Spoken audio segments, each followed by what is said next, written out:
गाड़ी नंबर क्या है ना 3099 ओ slim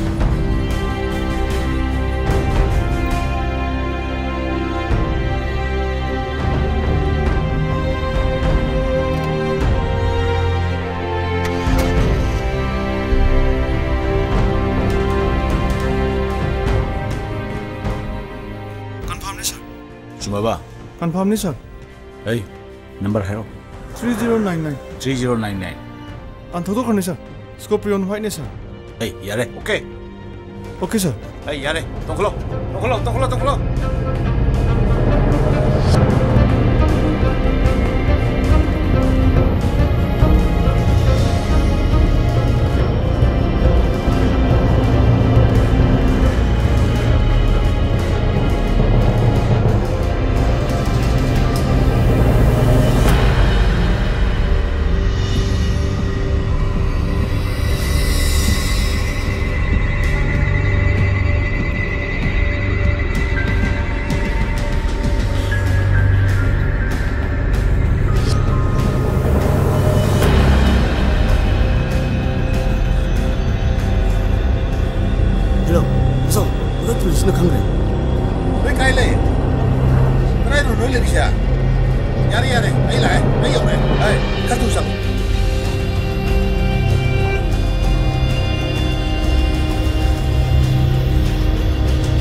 SP, mai mini.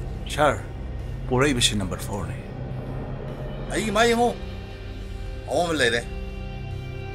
Sure. Masile bak mang bu po ne. Sure. Madun nani ai mini hai se. Nishala lun basing bo ai len. Ai mai mo hai kre. Nang dia wa le de su hai kre. Sar di honorable na dum lagi. Nang ai bui kai pi bai waro. No sir.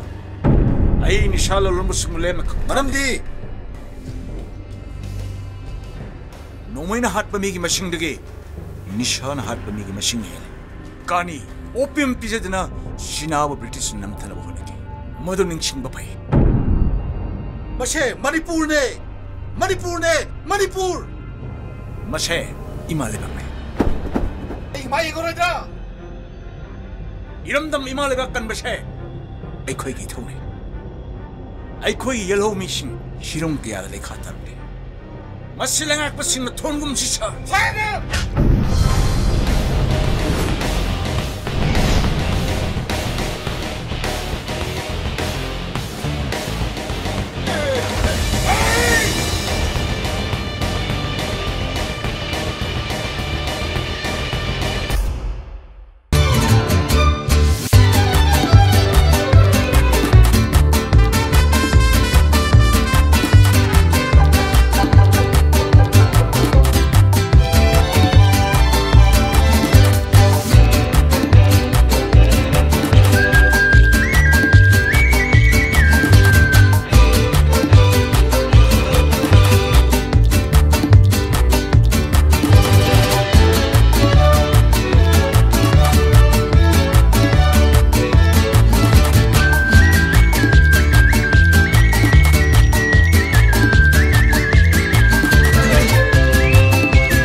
ꯄꯣꯁꯇꯤ ꯇꯥꯔꯦ ꯆꯥꯡꯗꯝꯅꯐꯝ ꯂꯩꯇ꯭ꯔꯕ ꯈ꯭ꯋꯥꯏꯗꯩ ꯇꯥꯡꯕ ꯅꯪꯇꯅꯤ war ꯃꯆꯥꯛ ꯀꯌꯥ ꯅꯪꯕꯨ ꯀꯧꯔ ꯄꯣꯊꯥꯖꯩ 이마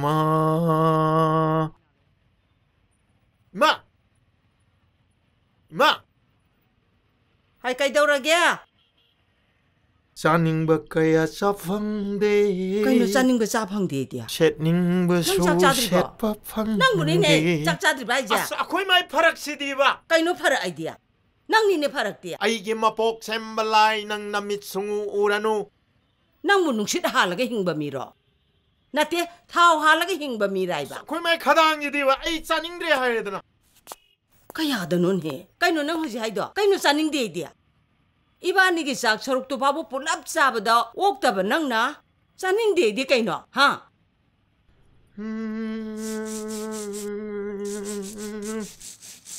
세세세세세 이마 일러게세 세세세세세 짝자대야 보대네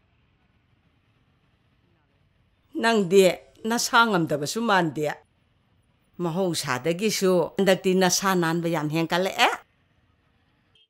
마예 이응우다 나누로 호이네 산마삐나 렉비바 사나오금 나레네 ngaiko nangi officer dubu nupi ba chumbro 누피니 마 누피니 아이 겨우이 마 땀는 넘기디 레지 하이 ngaiko 까이놈 한기게 ngaiko 하이 미나 밑 나가다바 모옹 우사누 마이 누파도 우라디네 나꼭도 토르봇 까이금 까이자니 이마 루홍드리비니다 하이마 라샤비로 하이리샤 마나 강디 강나나 아이고 마삭 파잡라 까마이 하이도이노 강디 이마 파잡지 까마이 도웨 미 마얌 마락다기 톰틴 ngalaba ख्वाई पुनमकने येंगनिंगबा पोकपदो मदो फजबा कौबने अदुबदी चुम्मीमा मी खुदिमानो माबु मुन्न मुन्न Young मायाम फजबी नुफिनीमा अदुमा madam न जोइंगोंदा मुन्न मुन्न Young आइसे छकपा जबरैमा फजैना इचाना फजबदिने लंबा लेतेना कोइ माथेमा माइ चलगे होय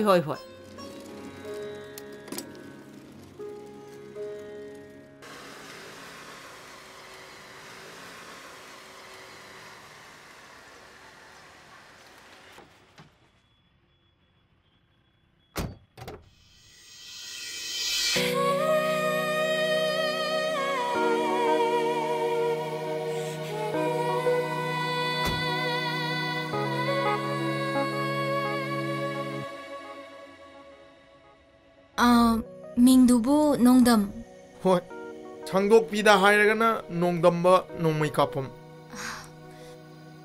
농마이 얌나 깝락pa 이뭉니네 마두마디 나나약 강자드레 탕얌나 사락파 이뭉고 탕잠마이나 하이나바디 따이 수망바니다 kaigino nangna engwanda ikoy ba wangangangi de 아이기 톨로 메담나 비비바니 ikoy na ngangdrabasu tolopti adum pi daw lerabdubo aibu yumdagi office pau thilakpa yum phawba mupubiba madugi awamandi pifam thokpune ado aina sumyengbada tolop ka mari leina daba ikoy ba wangang amadi yaurine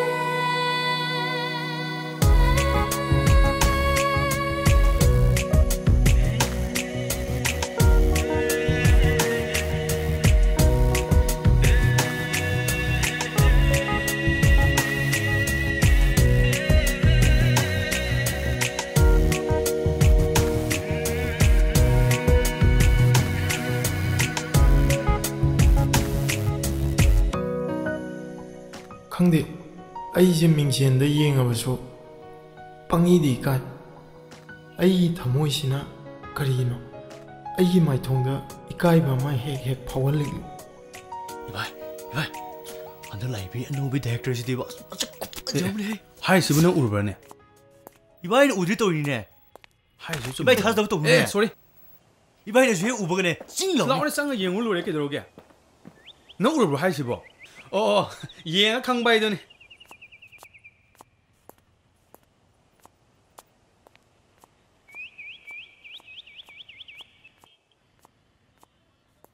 이네.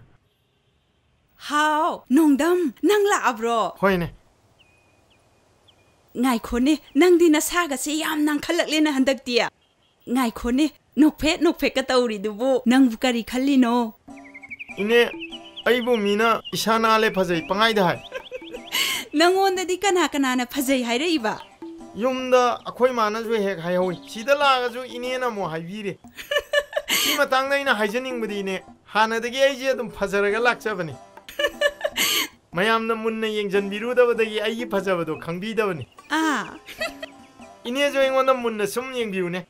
얘가 좀 파자라까니. chumme. 삼삼네 하르버디 이네 모나리사기 아이ек바 saktam구먼 해이지. Iya di yam phajai da. Sakchu phajarabani na sanata ma age ko nangi. Ngai khonongdam. Namanaba khwai dongna kwa jage di leitradana sana hi hek chari sibu nangjibu yam likpa miraba. 이네 마세 플래닝 어머니. 사나기 크락크락 라우버 마콘두가 과 사이버기 과 마루기 크락크락 라우버 마콘지가 마시 아니시 장오나버다 까리수 캐나버나티 아마롬다 과 마탑 아마다 루파 망아다기 따라복피 사나 루파 망아기 레이러버디 앙앙 아니 홈 마마수 예라가 피자버예 아주데 이싱 크라 합슬러버디 pop토가 푹 학도르버수 타네 Ah, 마시 플래닝 어머니 phajai ne bungo. 이네 Ibungo, nangche sakti phajai bu. Kwa tukana di kalaktaba mini he.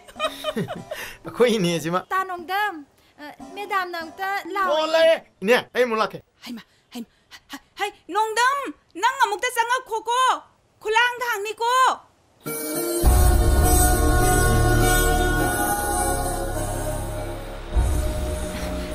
yengba yam nungay mi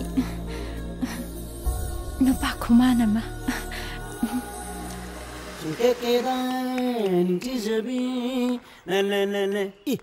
She's looking. Kano na mayong siya? Ngon, ay natabda. namitu lambi di nga sat yadro Ay di lang bidiyang Javane. Ibi man na kananong biyang lakpani. Adu dai bi magile kai korga mi to thiring ida. Tingay na bani. nupi haibasidi mitna khara choi bitare Nupi na mitna surabadi. Nupa de accident hui hai basi madi coffee no. nupa ne na nangonda di accident thoning de ne sathi ba Cool. Ay shakti habsing hawi khongdi. Adabu nangi kingi China asimadi thamoy yaw. Lashabi clock nangna pakhang piol aingonda kinna thinbada shaubi daw natte.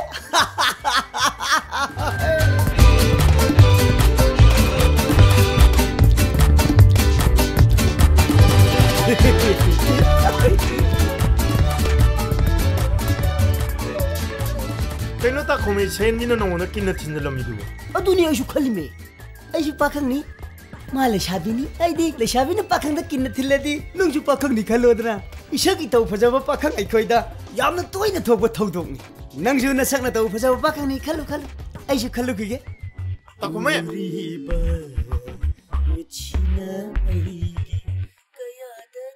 Masisibu lashabi na pakang na kinatin ba numit o jalo.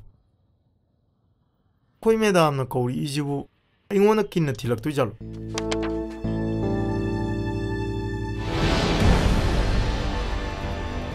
si kaino Yam babudi na teda.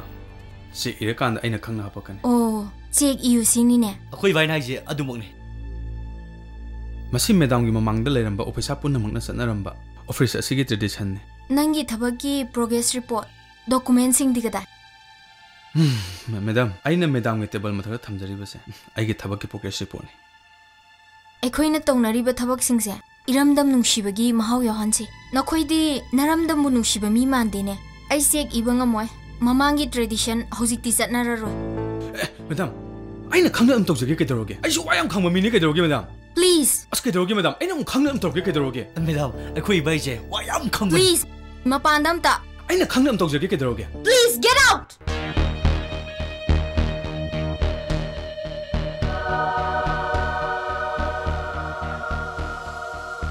이봐요. 오늘 딱 만나는 시켜 들어오게. 오빠도 톡시. 야래 매담. Ngaiko. Kari madam. Sipugo.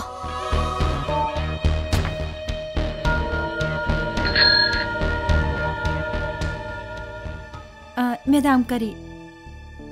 Get the security jingdo. Mi check tor sanga loyo. Mafam rang khang daba mi sanga lakanoyo. Hoi madam. Mi usataba sadana. Ibai, upis pa rin. Hey! Tanong! Ano ito utabro, ha? Ibai! Ano upis ni Mick? Hey! Ano ito utabro, ha? Hey! Tumiliw! Nana sa libra! Ha? Kali ka upis! Siya ka iyo yada na. Wala nga na siya abdo. Masi mi je yong de olak pa kuidriba oitai. Matom na pangchong na chungi. Ima!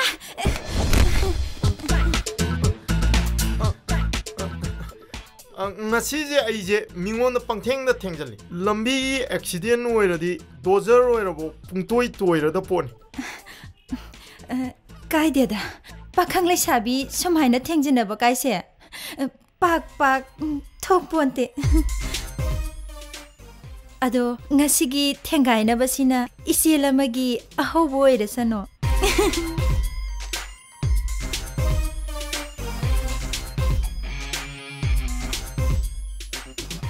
Mathakta akhoi medang ga muk thengai na dui jalo.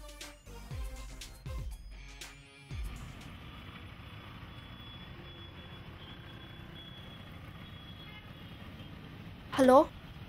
Kadai da nang lai se? Amta khamune.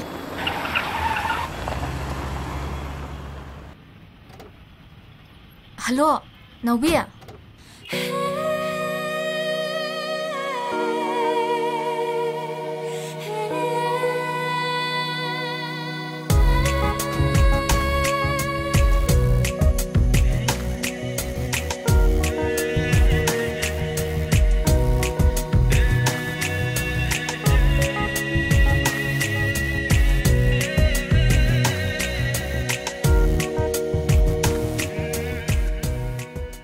Akhoi medam ji mingon na tap pai bagi habit amadi le.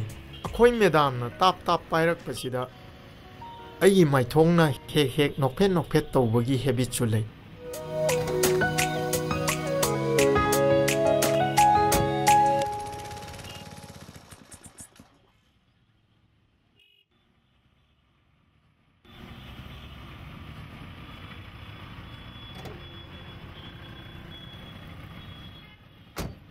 Hidak to aina laurabani. Nang kai lege? Imanaba ama magi thabak promotion phangba. Adugi coffee amata thakminage tawba. Office to loiradine langphang taw lerano yumda halo. Kui roi he. Nongdam. Madam. Chalaji. Akoi paongi hidam tang lorokpanida.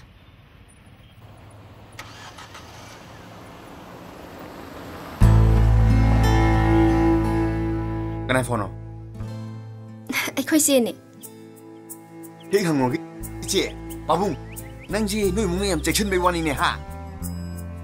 Nang di nabuk phatabani na lana khanba hawra ani. Nupi ji yum da pusan di fawo ne. Thajabe ya benati. Khangabra. Nipa na mai hele mi bu thajagan da ba. Thajna ban kai tokrage. Nami to yam ngawe. Nupa ni bo hayadi lambi da sajik jaram ba san la fawa. Phajik da harami. Kamban na chawi su nupi in dawai sa de. Sausa. Is. Hai ri he. Nuksanindra. Nukninga su no oro. Kapninga su kapi hawra. Ai chala.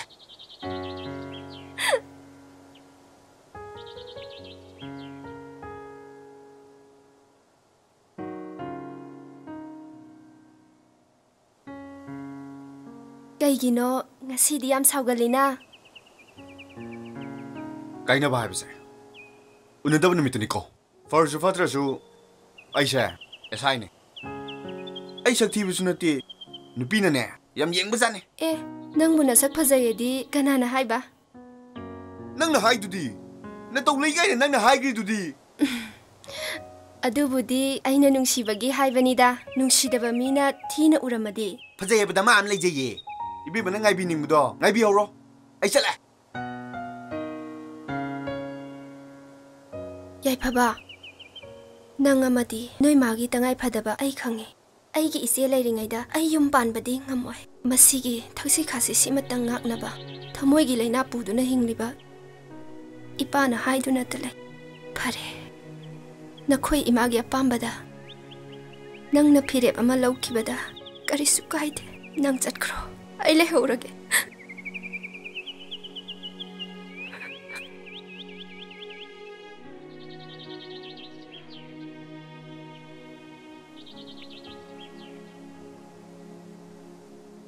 ꯅꯣꯏꯅ ꯆꯦꯗꯣ officer ꯅꯠꯇ꯭ꯔꯣ ꯍꯧꯖꯤꯛꯄꯨ ꯃꯌꯨꯝ ꯄꯥꯅꯤꯡꯗ꯭ꯔꯤꯗꯨ ꯀꯩꯒꯤꯅꯣ ꯅꯪ ꯅꯁꯥꯁꯦ ꯗꯣꯛꯇꯔꯅꯦ ꯅꯨꯄꯤꯁꯦ ꯂꯤꯔ ꯐꯠꯇꯦꯁꯦ ꯅꯪ ꯈꯪꯉꯤ ꯅꯠꯇ꯭ꯔꯣ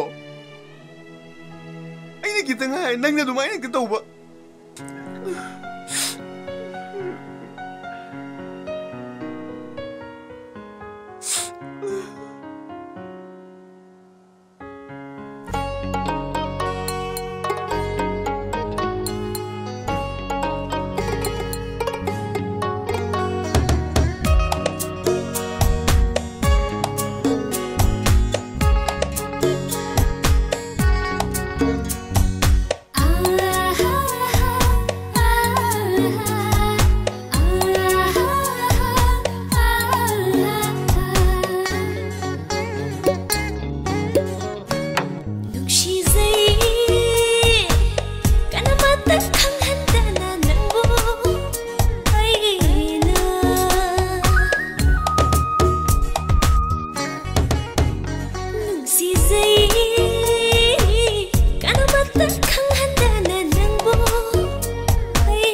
ꯄꯤꯗꯕ ꯃꯄꯨ ꯏꯕꯨꯡꯉꯣ ꯄꯣꯛꯂꯦꯟ ꯄꯣꯛꯄ ꯁꯥꯠꯂꯦꯟ ꯁꯥꯠꯄ ꯁꯥꯏ ꯇꯥꯏꯔꯦꯟ ꯄꯨꯡ ꯐꯥꯏꯅ ꯂꯥꯏꯖꯦ ꯏꯁꯤꯡ ꯁꯣꯛꯄꯗ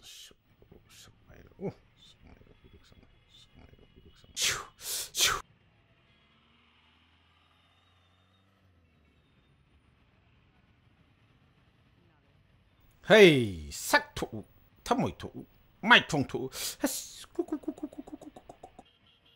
싹 토우 하 fazia 통라부터 waksa hey thuốc thì cái nôn hey wa khan jaw ai na kau da bu mi ma lai ri lai phao thui ni yera masidi tata idiudi ai uyaroidro na wa lai wa tin wa khang da banang na namu tai bang mi noi nai lai lai ni hek to u ya bro sibo ha hey 나고들이네 영애 이제 앵원이 그렇다죠 다이렉 영애는 시디가 이거 따자 와이디 이까이면 시대다 따자 낭 이까이라 봐 거의 많은 말로라 미나 문나 잉거지 마삭 파자마 거왜 하 거의 많아 하이지 좀 전. 늘 좀네 주미 와 아이 난길리기드가 따따빠이래 아이마 따져 옥다 이는 가사이 리저기 보아리두기 플라스틱 오이네 따져 까이 굽는 미 매담나 이거나 떠우리버 모ong도 따와 칼자우디 오지 마탐지기 업데이트 떠러버 마이종이나 라이프 파워 또 비비와 주미 아이 하게 아이네 시비 마기 담어게 ပေါ 나게 마민 까리야 봐 토이비 아이비네 따져 토이비 매담 토이비 아이비네 박찬이 따 매담 토이비 두디 아이 론지 기땅 업그레이드 되겠고 매담 제 가우저리바 아이세 와칸 자उने 제 마이저 와칸 자우 동 띠양비로 제 I want to talk with you 제 앙앙아시디 이점점 잡아 아이 레까 앙앙니 ngau 잡아 나때 매담나 car 타워이드나 타원비래 제 매담나 타우비리바 모옹아시부 카리노 what is the meaning of your smiling face 아이기 이용 이따우세 캉드라네 낭부 마이châu 마이빡보 이스 강제래 우제래 호트랑 호나 따져 까리 하이리노 농담 아이 매담 쓰는 낭시 늑시리네 따져 이 까이면 늘 까리 하이나 노캉데 따져 이 잘라게 따져 이 오피스 잘래 따져 이 바오 호독세 그래 매담 다이렉트 마사다 바오 호독세 그래 다이렉트 마사다 다우리지 이거 이사이 마이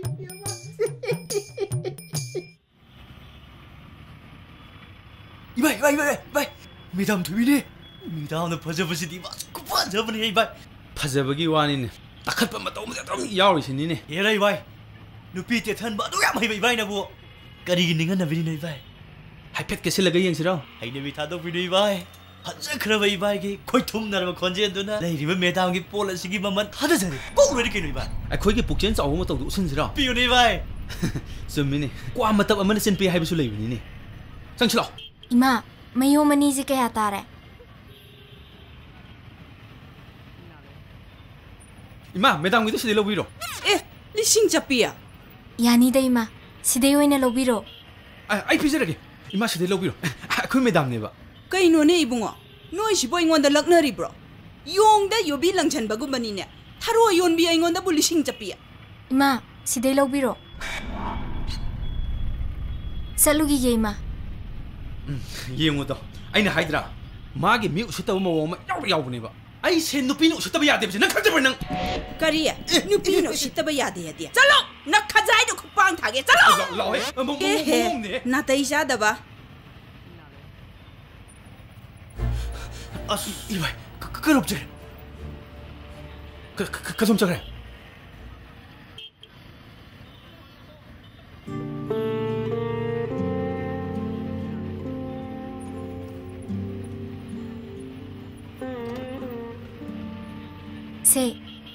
ꯅꯪꯒꯤ ꯁꯔꯨꯛ ꯅꯣꯏ ꯃꯥꯅ ꯊꯔꯣꯏ ꯂꯩꯔ ꯄꯤꯔꯛꯑꯦꯅ ꯅꯣꯛꯅꯕ꯭ꯔꯥ ꯈꯪꯄꯣꯠꯇꯦ ꯑꯩꯗꯤ ꯊꯔꯣꯏꯒꯨꯝꯕ ꯀꯣꯡꯒ꯭ꯔꯦꯡꯒꯨꯝꯕꯁꯦ ꯌꯥꯝ ꯄꯥꯝꯃꯦ ꯑꯇꯩ ꯁꯥ ꯉꯥꯗꯤ ꯊꯣꯏꯅ ꯍꯩꯅꯗꯦꯗ ꯑꯩꯈꯣꯏ ꯃꯥꯗꯤ ꯊꯔꯣꯏꯁꯤ ꯌꯥꯝ ꯆꯥꯒꯜꯂꯤ ꯃꯦꯗꯥꯝꯅ ꯄꯤꯔꯛꯄꯅꯦ ꯍꯥꯏꯗꯣꯏꯅꯤ ꯑꯩꯈꯣꯏ ꯃꯥꯗꯤ ꯍꯔꯥꯎꯕꯅ ꯂꯣꯏꯗꯣꯏꯅꯤ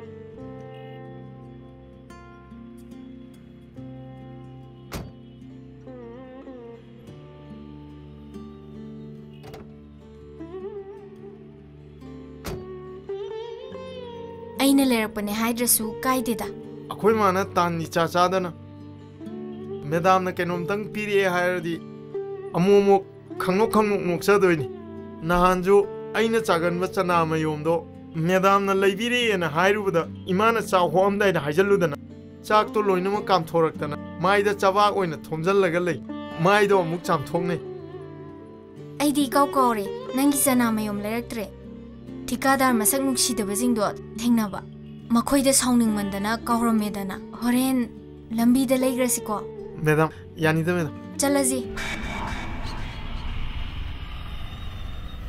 ꯊꯣꯛꯅ ꯂꯥꯏꯅ ꯊꯣꯛꯈꯤꯗ ꯃꯄꯥ ꯃꯥꯡꯈ꯭ꯔꯦꯅꯦ 이봐 깜짝이야 지금 맞을래 내가 가고 내가 그래 돌아 미우스 이봐 미다운가 이름이 마시다 돌아 미우스 길래 나나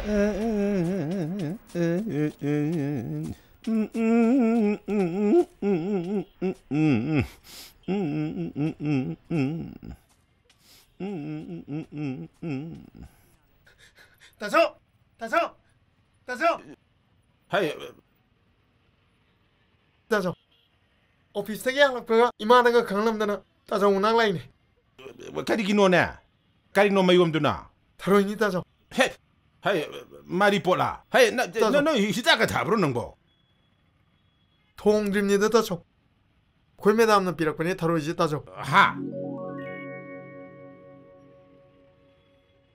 시부 매담나 비례 이봐 매담나 비리니 따서 쇼이드랬고 따서 따생나 비락번이고 생모 비락번에 따서 마시기 타로이지 마시 아셈마 타로이나 띠해이보 까마인도 온 타로이는 따서 마시 난기 매담나 비락번이 쇼이드랬고 따서 이씨 세레스 베리 세레스 타모이가 타로이가 권톡 많아봐금 마기 맞다우 모공수 많아이 타로이나 까이겐버금 타모이수 까이겐리 마나 타로이 비라디 로에라디 니보 타모이 비라비디 낭보 제 알라반징나 타로이 짜바 하이람데드나 타로이 슈빠 하이람입시 로만틱 버와네버시 नुंगदा कइनुमा यावरी यबसे अतिकी पोटने यबसे थारोई मतोंगना अई खनाउंग चंगरदी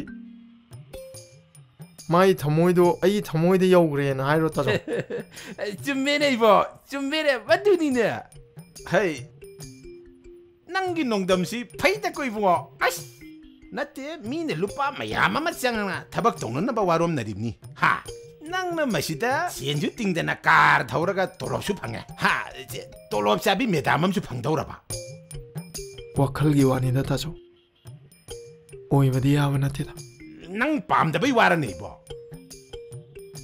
सनाबु पामदबा मी लेरंगदरा ngamnadabagi kotet chinabagi wani chungganida hoi thongsadaba tawnuneibо se thamoi langse la phawna khunba hitrabdi mi gi wai khitaba se tharoi se maning mamai kakpadana kaihengganu ko nangi tharoi se achamba tharoi nati reibo thamoi kaijani koibo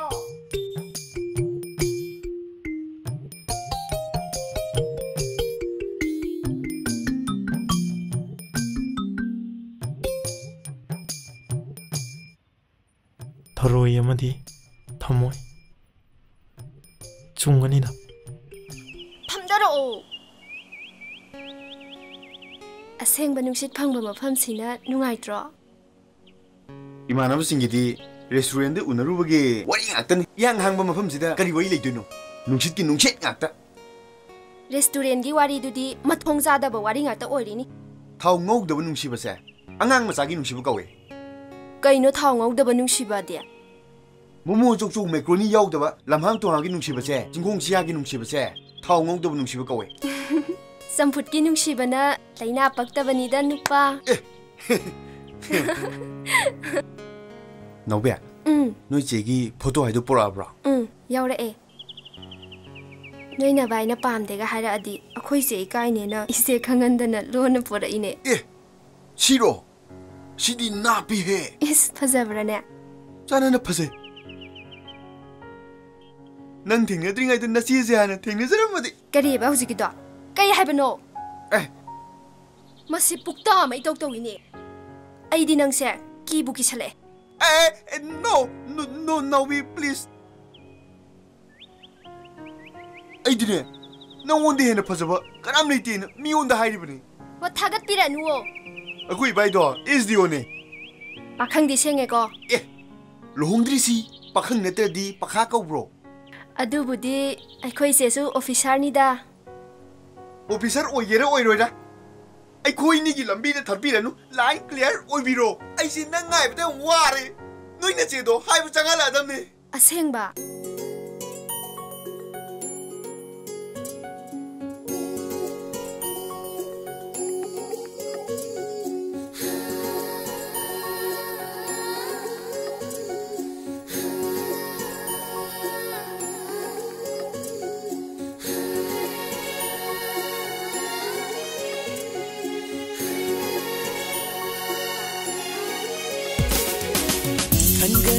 Yadva wakal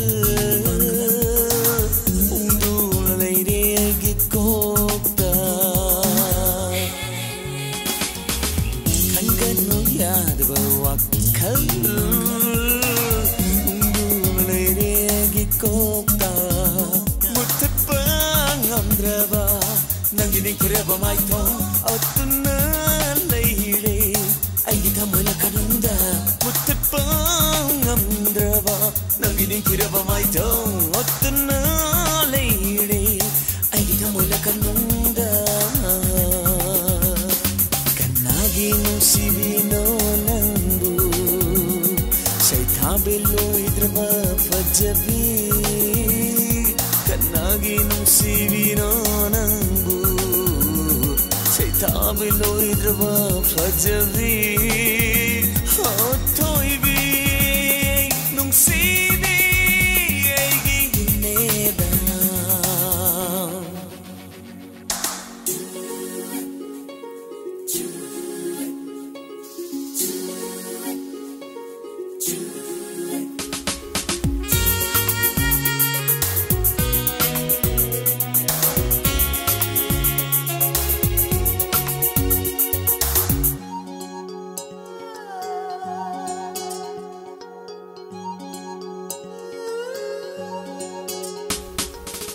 Lona yengliba aigi itause ukini khallabari kaije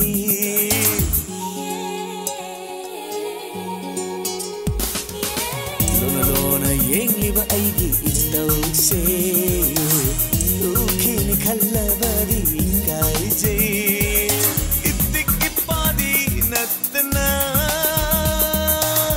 aigi dum oire boy khalluida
ꯆꯥꯗꯅ ꯑꯣꯠꯂꯤꯕꯤ ꯈꯣꯟꯖꯦ ꯊꯣꯏꯕꯤ ꯅꯨꯡꯁꯤꯕꯤ ꯑꯩꯒꯤ madam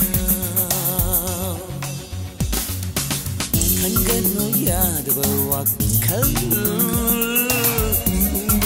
ꯂꯩꯔꯦ ꯑꯩꯒꯤ ꯀꯣꯛꯇ ꯃꯨꯠꯊꯠꯄ ꯉꯝꯗ꯭ꯔꯕ ꯅꯪꯒꯤ ꯅꯤꯡꯊꯤꯔꯕ ꯃꯥꯏꯊꯣꯡ ꯑꯣꯠꯇꯨꯅ ꯂꯩꯔꯦ ꯑꯩꯒꯤ ꯊꯃꯣꯏ ꯂꯀꯥꯅꯨꯡꯗ ꯃꯨꯠꯊꯠꯄ ꯉꯝꯗ꯭ꯔꯕ ꯅꯪꯒꯤ ꯅꯤꯡꯊꯤꯔꯕ ꯃꯥꯏꯊꯣꯡ ꯑꯣꯠꯇꯨꯅ ꯂꯩꯔꯦ ꯑꯩꯒꯤ ꯊꯃꯣꯏ ꯂꯀꯥꯅꯨꯡꯗ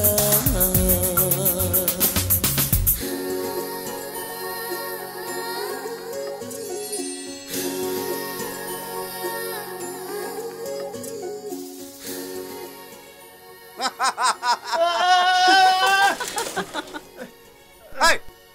Ay nongdamba. Ay nongdamba. Hagulu ne. Ibungo sina kana. Driver ni. Isha anupi ki driver. Maming na nongdamba kawi. Oh. Ibungo. Pong. Ay si retire SP bol. Pong. Mayam na NC bol ay na khangnabi. Pong. Nangi madam thubi she. Imo oijerage ni yengba lai. Ure.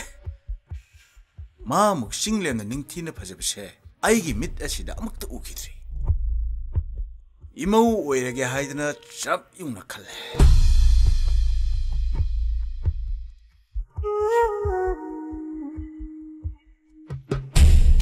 와 난기 매담도 아무것도 땀 비우고 파니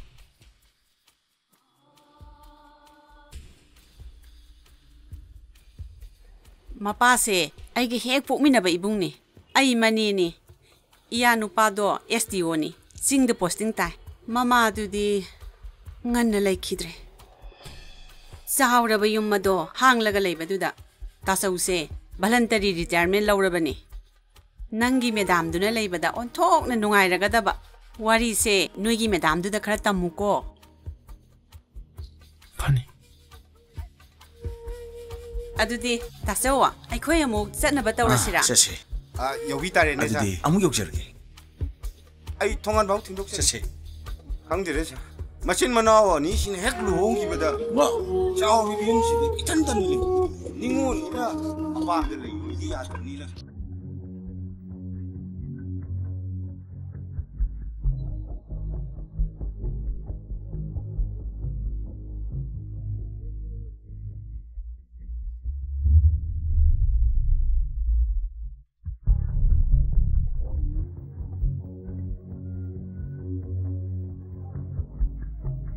러비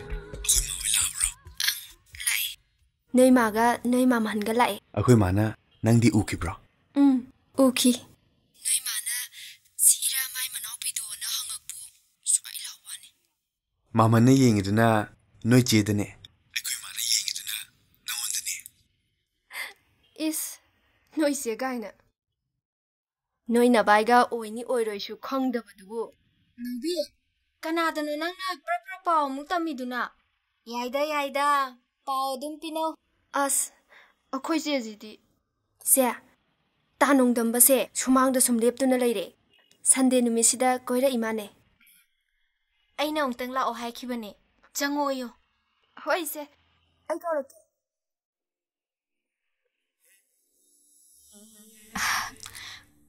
फमो याई madam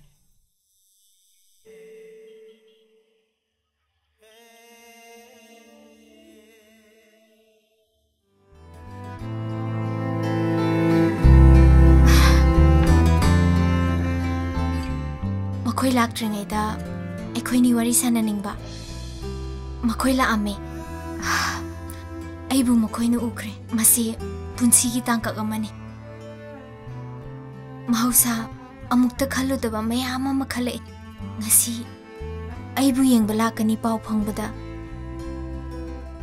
ngarang ahingdo ai tuman kide sigumba tanjada wari sanagada isungi manabi kanasu leite nangbu inakta pamaningi apapata khananingi yai ko याई madam मसी अफबने haina singnabadagi hena phaba dai ma leitre masi yam phai madam Phabrane masi ya phabani nupa dusu SDO ne bude hai nongdamba aidi ipana pamba lambi khudimak aphabane na khale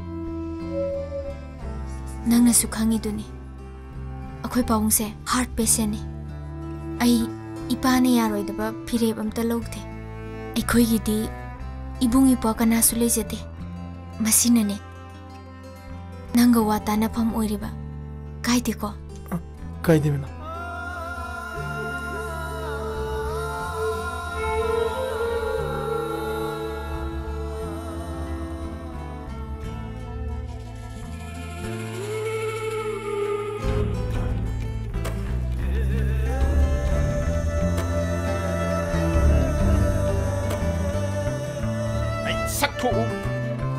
Thamoi thu mai thong thu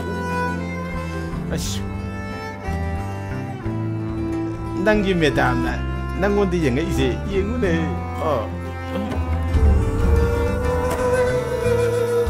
nongdam kaidora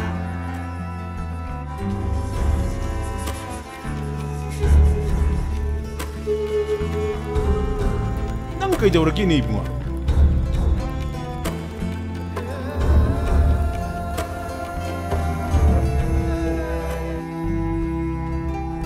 tao vui tiện lại gì nỉ mà cái đâu đâu kia này nằm vào hả nắng một cái đâu đâu kia nè nắng một cái đâu đâu kia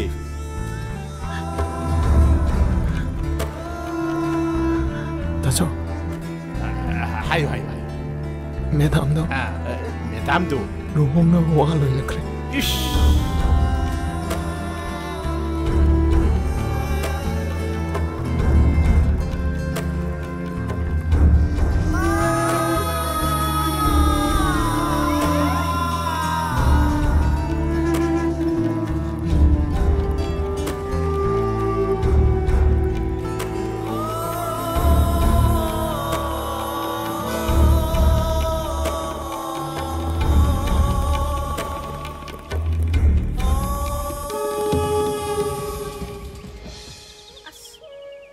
Gai suiru nang ta aru khomam temthe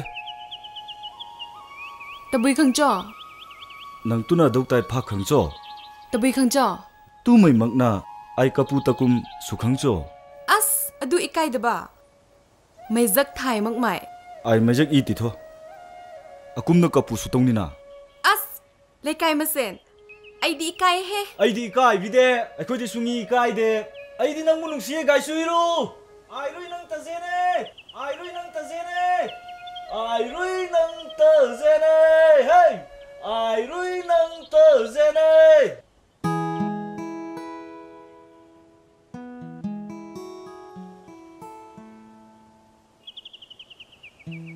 Lucy horen jagai thoroi draw khangde da SDO na phone tawrak draw tawde SDO do horen jago yengba lakani hai kechiru nungona kanana hai bra noi chaibunga lambi da wari shana hobane aduda tarakpa adidi thoktabe yarbra cho laisaluro ngana chase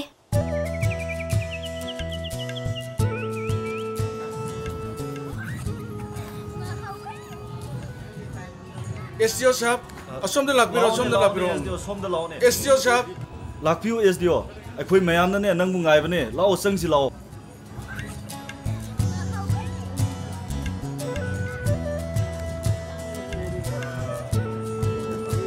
मैं गई भाई SDO साहब गंथे तू जंग में ते लांग परोथो मैं गई माई SDO साहब गंथे तू जंग में ते कसे परोथो सर संगबिरो सिदंग हाक्तंग फमसे यारे यारे यारे सर चाहना थक्सिरा चाहना थक्नबा एरेंज लोइना तौरगा लेरबने थारोसी चागासे कोन फजन थासी हजि जगै तोरिम नत्रो सारिये अदु हानि रोसी हा मैम पुनि जगै रोसी लाओ संगसि लाओ लाखपियो SDO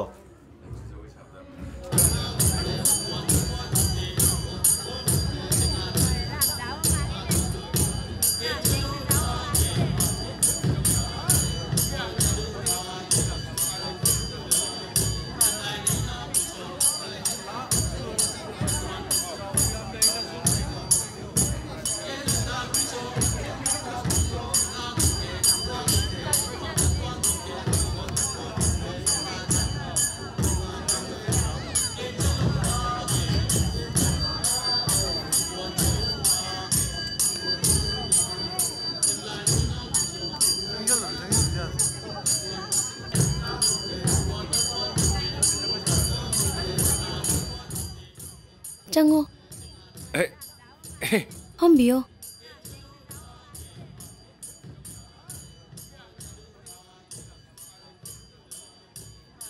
ꯅꯪꯗꯤ ꯇꯥꯏ ꯄꯨꯟꯗꯕꯅ ꯍꯦꯟꯅ ꯐꯖꯩꯅꯦ ꯑꯉꯥꯡ ꯃꯥꯜꯂꯦ ꯅꯪꯁꯨ ꯖꯒꯣꯏ ꯁꯥꯕꯗꯣ ꯌꯥꯝ ꯐꯖꯩ ꯗ꯭ꯔꯦꯁꯇꯨꯁꯨ ꯌꯥꯝ ꯄꯛꯑꯦ ꯑꯗꯨ ꯅꯪ ꯀꯅꯥꯒ ꯄꯨꯟꯕ꯭ꯔꯥ ꯇꯥꯎꯟꯄꯣꯏꯒ ꯄꯨꯜꯂꯦ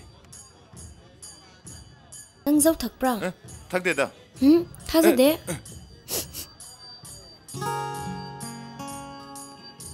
ꯑꯣ ꯅꯪ ꯑꯣꯏꯗꯕꯗꯤ ꯉꯥꯡꯗꯦ ꯑꯗꯣ ꯀꯩ ꯆꯥꯁꯤꯔꯥ ꯖꯒꯣꯏ ꯍꯥꯟꯅ ꯌꯦꯡꯁꯤꯔꯥ ꯖꯒꯣꯏꯗꯤ ꯌꯥꯔꯦꯗ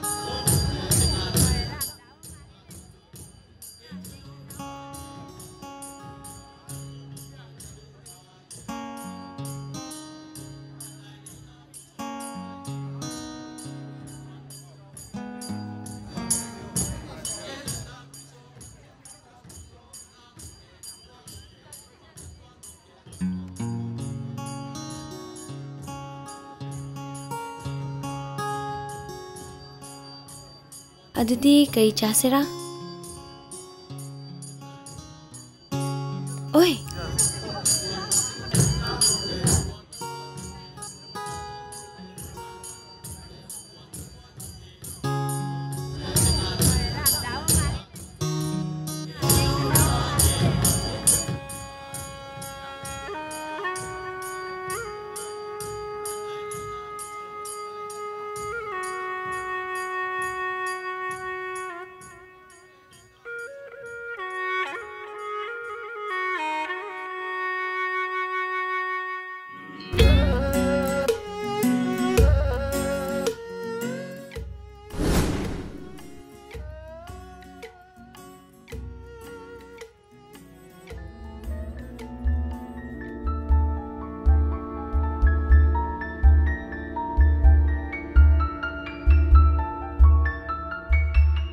Ningo lema, nangi paudo chumabra, nangi paudo ithokpa yaro.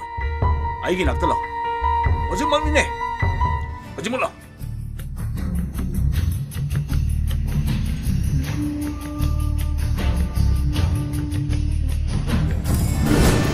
MLA ki banaw wala basho, ai mga bidlen khak tharo. Ai, ibungo, ningthem, kaidorge office kana halai du bana sangam drabo. 그대로게 넘고 상암 들고 그스토 데데 빠모 그대로게 빠모 아이 징다 트랜스포터 돼 나시 공도 따이나라 봐 MLA 공항 나잉원도 따이나 방 엄들가 타박상 먹고 이리 이샤다 따이나라 봐 마기 컨스티튜언시다 이샤나 타박 떠오네 징다 당독 범마틱 나때 Honorable CM lady 빠모 징다 포스팅 잡아보 가이가이게 앵원다디 짬마네 아이 마폼 쿠디막다 타박 떠보다 앵원다디 하이나다바 카실레이로이 아이 징다 자게 빠모 닝템 빠모 퀘스테세 개수염 짜오는데다 ngahak leitana pau pauno suai adumuna suai adusu matakta 징다 수 tamdasu akhoi service tawbagi haina bi thamgadamne pawo good very good 닝템 누파디 누파 오요 낭톡키보와 아숨먹이다 먹다 없는 먹고 택나버 끼거노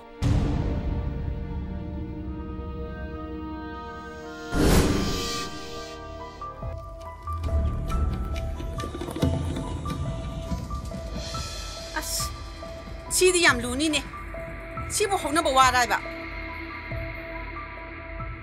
솜데는 오피서 누피두가 루호나버 토랑 로이레 누미 렙나레 인바이테이션 zat크레 아운 포 토랑 로이레 aduga mana posting mafam aduda nupi amaga ningol sidi yam lunida ningol ima mi taba yawanate nang nu poriba boxibu chumma braiba asumba ni ta so soning badagi ai chu chin pen sai thome sumna khangnei chane hebagi warami wari se yam ludawri nang na maram di soai haide lo dawri da hai ai gi thrang simana kahen ba matiklo mai gi chane ta so na ngangi bo wafam duga mana oi horiba phibam duga yam ludawri ningol ima 닝태고 누피도 롱나두나 레이라브라 하이바 롱나바드나 띠디 다소 호키바 강하기 누밋 파캉레 사비 자고이 사바 누밋 아두다 ꯈꯨꯟꯖꯥꯁꯤꯡꯅ ꯃꯈꯣꯏ ꯑꯅꯤꯕꯨ ꯂꯧꯅ ꯂꯩꯅ ꯍꯟꯈ꯭ꯔꯦ ꯏꯌꯥ ꯅꯤꯡꯊꯦꯝꯒꯤ ꯑꯐꯕ ꯃꯇꯧ ꯑꯗꯨꯗ ꯈꯨꯟ ꯑꯗꯨꯅ ꯌꯥꯝꯅ ꯌꯥꯏ ꯃꯥꯒꯤ ꯑꯣꯐꯤꯁꯀꯤ ꯀ꯭ꯋꯥꯇꯔ ꯑꯗꯨꯗ ꯃꯈꯣꯏ ꯑꯅꯤ ꯄꯨꯟꯅ ꯂꯩꯃꯤꯟꯅꯍꯧꯔꯦ ꯇꯥꯆꯧꯕꯨ ꯀꯤꯖꯕꯗꯒꯤ ꯑꯩꯕꯨ ꯀꯧꯔꯛꯄ ꯑꯣꯏꯔꯝꯃꯦ ꯃꯊꯪ ꯊꯥꯒꯤ ꯇꯥꯡ 10 ꯊꯣꯏꯕꯤ ꯑꯃꯗꯤ ꯃꯥꯒꯤ ꯂꯨꯍꯣꯡꯕ ꯅꯨꯃꯤꯠꯅꯦ ꯃꯉꯣꯟꯗ ꯆꯤꯊꯤ ꯑꯗꯨ ꯄꯤꯔꯝꯃꯕ ꯅꯠꯇ꯭ꯔꯣ ꯄꯤꯔꯝꯃꯦ ꯃꯥꯅ ꯅꯨꯄꯤ ꯑꯗꯨ ꯃꯇꯝ ꯆꯥꯅ ꯌꯨꯝ ꯑꯁꯤꯗ ꯄꯨꯔꯛꯑꯃꯗꯤ ꯑꯩꯅ ꯊꯧꯔꯥꯡ ꯑꯁꯤ ꯇꯧꯔꯝꯒꯗ꯭ꯔꯥ ꯍꯥꯏꯕ ꯈꯪꯍꯧꯗꯕ ꯊꯧꯗꯣꯛ ꯑꯃꯅꯤ ꯈꯪꯍꯧꯗꯕ ꯊꯧꯗꯣꯛ ꯑꯃꯕꯨ ꯄꯨꯟꯁꯤ ꯆꯨꯞꯄꯒꯤ ꯑꯣꯏꯕ ꯌꯥꯕ꯭ꯔꯣ ꯃꯗꯣ ꯂꯝꯐꯩꯒꯤ ꯊꯧꯗꯣꯛꯅꯦ ꯑꯦꯛꯁꯤꯗꯦꯟꯠꯅꯦ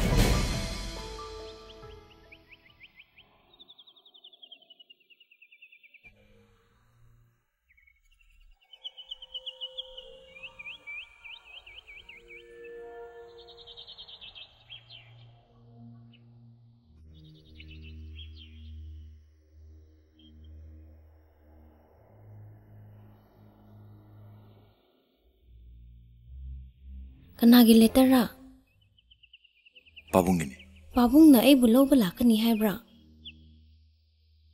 अनै लाअंबदो अखोइनी गे वारी सोइदना तमरमनानी इने लांबदो पिरमबने करी वा हाइबनोने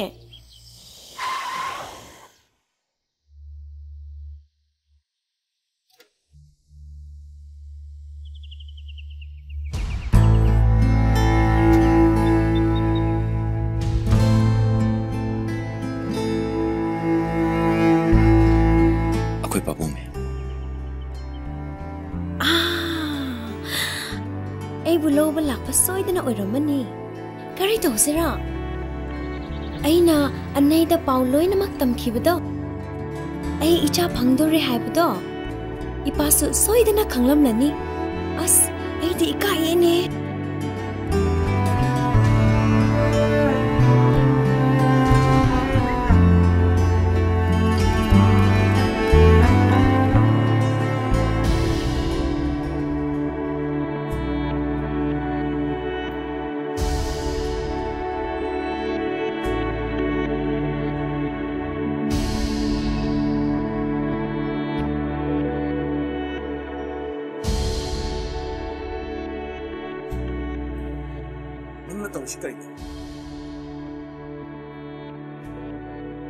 आई नंग वारी शानबा पामे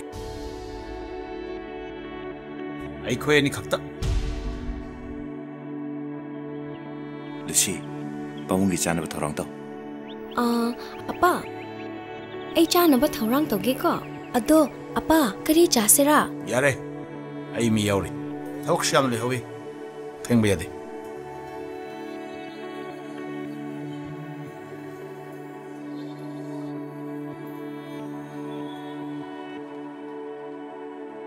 नंग तशी कइनो करिगन नछादा खंता दिसे पुनसिसे फागिरो खोंचसी सोइग्रेन सेमतो यागद्रो बाबू खंगौदन वर्केबा थौदोक्सिना आइबु लमुन हाले मदो लंफै थौदोकने मंगने ताइबसि थौदोकने ताखो खजिक्तन हाइबद खंगदब नंदी खरा यामना ताखो आई बरेम सवदनगनो नंगु बैसानी सुरमदबना आइगी फेरे बसे ओमदोकप ngamte बाबू अयुम पाले बाबू बाबूंगी दमकता माबू मोइन लुक्सनबियो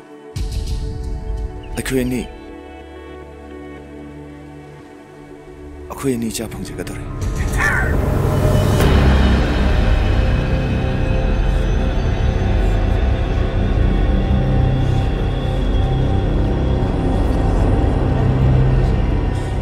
मथंग थागी तारीख कुन नंग मदे डायरेक्टर थोबी की लोग मने मधु की इनविटेशन करने से यो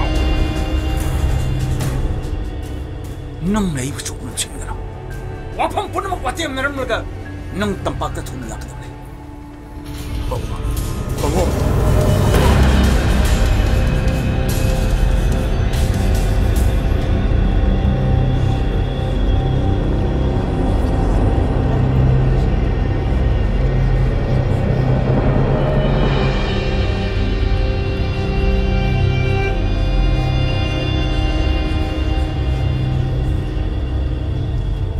बिको बाबू बाबू बाबू बाबू से हम तो बिको बाबू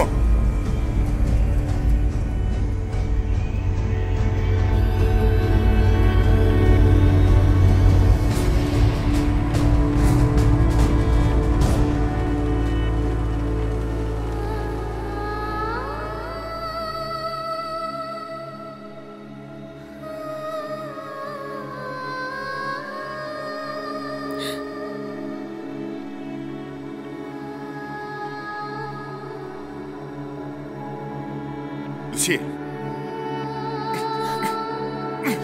마시 왜 독답하니? 아이부 타자오 루시. 아이는 뭐 타독도나 깨도 문도 싫어. 누구 뭐 너희는 소인 나이 독하니?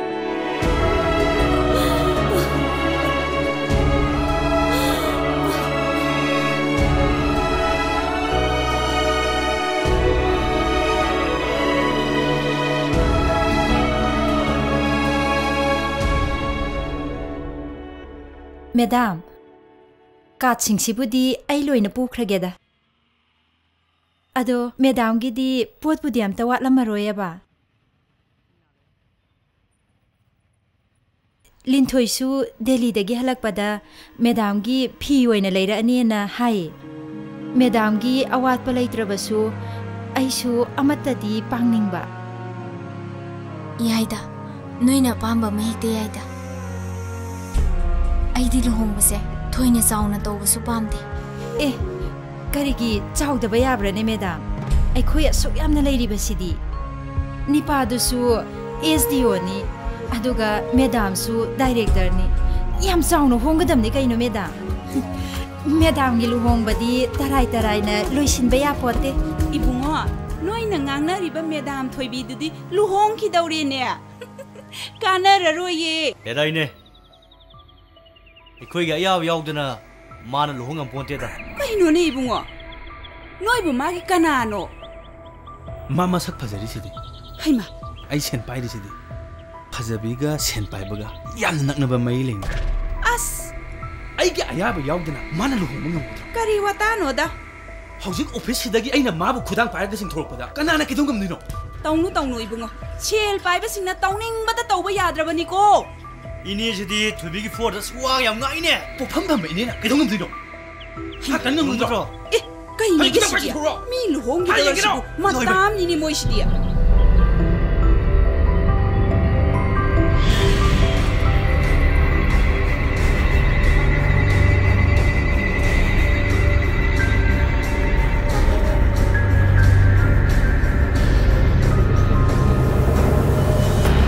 Bodyguard ini. My car kutuga se. Yam takana thorjani. Pop tu na toki hauri ne. Stop! Ngai ko. Kenu ngai ko de. Ai hai di ba.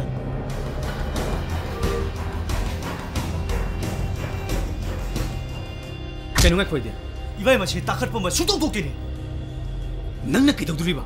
Ai na thobi bu khudang par poki matam da. Nang na kidog duri ba. Masigi request. Koi Madam luhonggadawro. luhonggadawre. Noigi Madam se luhonggadawre ba. Noigi Madam se luhonggadawre ba. Tandan paring thaman chong ini ne. Moi ba ko kena hauri. Patha haur ne.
Madam.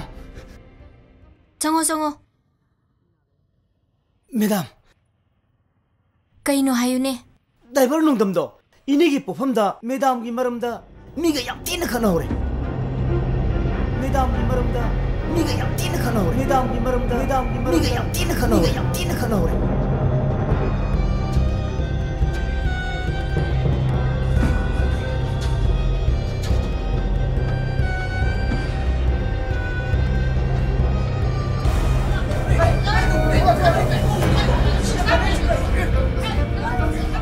농담!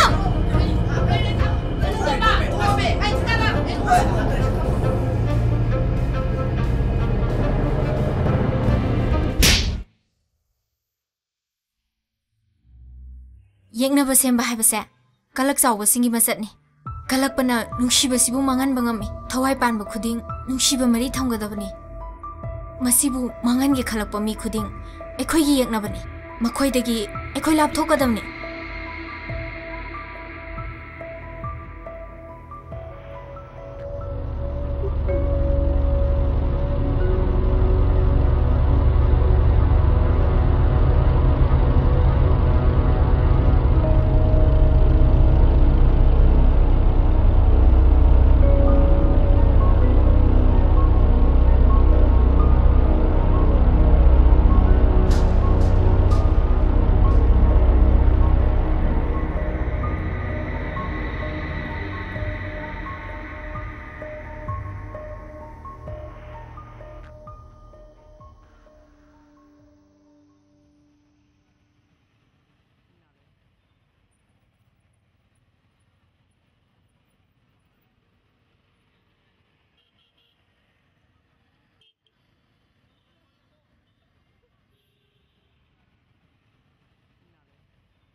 Madam, I will call you.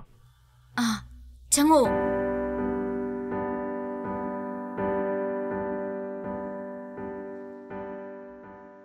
Aina kaubune. Ngarangi thaudok to nungaiba thaudok nate. Thaudok to na aibu ahing chupa tuman kite. Makhoi bu nungsidabadagi nasi khongda tainabagum thokre. Madam gi wakal do ai di khangi. Makhoi su khangangani. Ai di madam da warauja kaisu leijade. Asengba. Asengmani. Nangonda aina kalaksaba na guna malai. Mi bunga pi bangamba na tauduni. Aina kalaksariba. Hai di da madam. Ngakpiraba natro. Hoi madam. Thank you.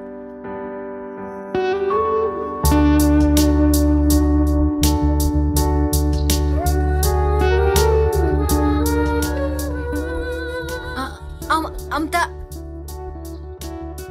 Naubida Puridam Kakle Helakpani Karigumukanda Tizol se Karasin Basupai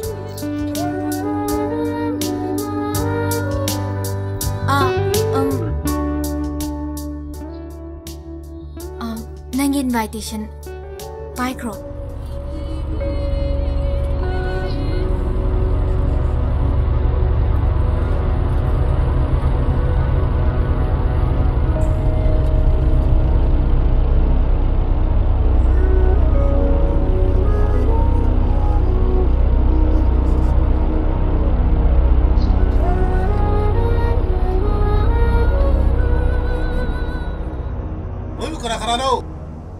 Ipal, college ki oja oiramba takhelambam chawbagi machani. College ki oja oi bhai tro sho. Takhelam chawmu chani ko aire lore. Ai su retire karnen to mani hayu hari bro. Sorry Ipal, ming manaba mayam ama leibaduda khangmoidrana. Minister ki machani, doctor ki machani, police ki machani. Sumana wamang yam ki thabak se, tok se. Mi duna pharegal lore. Isana number 4 sharaga ai minister ki machani erga kai kandage. Ipal yo afamje ai gam manaje nang nikana what are you retired SP NC ibol gi machanupi aduga banking manager ningolai magi machane mingne yai phaba kawe apang kha dagi ne ibungo nang ninga shari ngang ista hodobra ai gi mingai phaba kawe loiri ne namari kai thongai ai koi ni sum khangnaba karamba mo gi khangnaba no icham chamna ayam chamna no yam chamna ne Chamna sum koine jaba. Na khoi ani lohong bai da. Na te pan akhoi segi lohong bagi card thin lak pane. Noi na si di director of tura. Mani pan. Na si gi marriage card thin bada na khoi ni chamna da ya da bro. Leikai nu pam sa ta litra bro. Magi thabak loin sina basida. Thabak silabadi message oina thauna. Message oina thauna. Madu shodum chanaram ni. Pan se. Ipal akhoi musa saru khige ka thin ba chami nari ba na khoi ni oin hong gi ni ko ipal akhoi chalu khige ipan gi ko sidi kanen oram haidane embus torok pura to in thengram gani manung daga hapadana ꯌꯥꯝ ꯃꯥꯜꯍꯜꯂꯤꯅꯦ ꯅꯣꯡꯗꯝ ꯌꯦꯡꯉꯨꯅꯦ ꯁꯤꯅ ꯐꯒꯗ꯭ꯔꯥ ꯅꯠꯇ꯭ꯔꯒ ꯁꯤꯅ ꯐꯒꯗ꯭ꯔꯥ ꯌꯦꯡꯉꯨꯅꯦ ꯑꯩꯉꯣꯟꯗ ꯄꯛꯆꯒꯗꯕ ꯃꯆꯨꯗꯣ ꯍꯥꯏꯔꯛꯑꯣꯕ ꯅꯪꯅ ꯐꯖꯩꯌꯦꯅ ꯍꯥꯏꯕꯗꯣ ꯃꯗꯨ ꯁꯦꯠꯂ ꯆꯠꯁꯦ 매담ꯗꯗꯤ 이파다 바제 이pakta pakse ꯅꯪꯅ ꯐꯖꯅ ꯎꯕꯤꯕꯅꯦ ꯑꯩꯗꯤ ꯀꯩꯁꯨ ꯐꯖꯕ ꯅꯠꯇꯦꯗ ꯌꯥꯔꯤꯃꯈꯩ ꯆꯝꯅ ꯁꯦꯠꯄ ꯆꯝꯅ ꯆꯥꯕ ꯃꯁꯤ ꯑꯩꯒꯤ ꯅꯦꯆꯔꯅꯦ ꯑꯗꯨꯕꯨ ꯉꯁꯤꯗꯤ ꯆꯝꯅ ꯁꯦꯠꯄ ꯆꯨꯝꯃꯣꯏ ꯅꯠꯇ꯭ꯔꯅꯦ 매담 ꯆꯠꯄꯤꯗꯣꯏꯁꯦ ऑफिसꯇ ꯅꯠꯇꯧꯔꯣ ꯅꯠꯇꯦ ऑफिसꯇꯤ ꯀꯣꯟꯅ ꯆꯠꯁꯦ ꯈꯔ ꯊꯦꯡꯉꯛꯀꯅꯤ ꯈꯪꯍꯟꯈ꯭ꯔꯦ ꯑꯗꯨꯗꯤ ꯍꯧꯖꯤꯛ ꯀꯗꯥꯏꯗ ꯃꯥꯒ ꯎꯅꯒꯗꯕꯅꯤ ꯃꯥꯅ ꯑꯝꯇꯪ ꯎꯅꯁꯦ ꯍꯥꯏꯔꯛꯄꯅꯤ ꯎꯅꯕ ꯎꯅꯗꯕ ꯑꯩꯒꯤꯗꯤ ꯀꯩꯁꯨ ꯈꯦꯠꯅꯗꯦꯗ ꯑꯩꯒꯤꯗꯤ ꯊꯧꯔꯥꯡ ꯄꯨꯝꯅꯃꯛ ꯂꯣꯏꯔꯦ ꯅꯠꯇ꯭ꯔꯅꯦ ꯑꯗꯣ ꯃꯤꯅ ꯎꯅꯁꯦ ꯍꯥꯏꯔꯝꯅꯤꯅ ꯆꯠꯇꯕꯗꯤ ꯌꯥꯕ꯭ꯔꯥꯗꯣ 매담 마 하이시고 ꯅꯤꯡꯊꯦꯝ SDO ꯅꯤꯡꯊꯦꯝ ꯑꯩꯒꯤ ꯕꯣꯔ ꯑꯣꯏꯒꯗꯧꯔꯤꯕ ꯃꯍꯥꯛꯇꯨꯅꯤ ꯀꯥꯏꯗꯦꯀꯣ 까이데 하나 샤캉말캉 나오수 배매다 얌파이 ꯑꯩꯅ ꯀꯣꯏꯖꯗꯅ ꯋꯥ ꯇꯥꯅꯐꯝ ꯍꯥꯏꯕꯕు ꯅꯍꯥꯛ ꯈꯛꯇꯅꯤ ꯏꯊꯟꯗ ꯆꯠꯄꯁꯨ ꯄꯥꯝꯗꯕ ꯑꯥꯎꯠ ꯑꯣꯐ ꯁꯔꯚꯤꯁꯅꯤ ꯈꯟꯕꯤꯒꯅꯨꯀꯣ 그쇼 칸디다 매담 ꯑꯩꯗꯤ ꯗ꯭ꯔꯥꯏꯚꯔꯅꯦ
गार्डन मीरा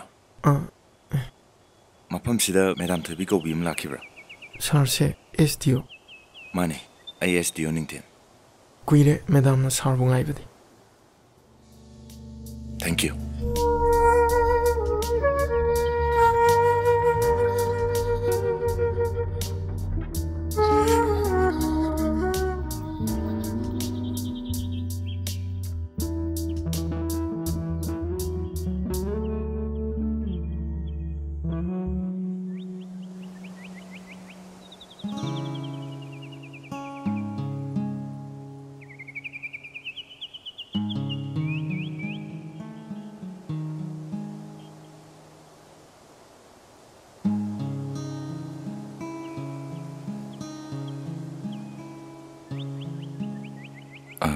सोम मैडम थोबी होय आई थोबीनी अइना SDO लेंसिन बिरो ऐसुम लेपके यानी सोइदना थोपिरपगिदमक्ता अदुमबु थाकाजरी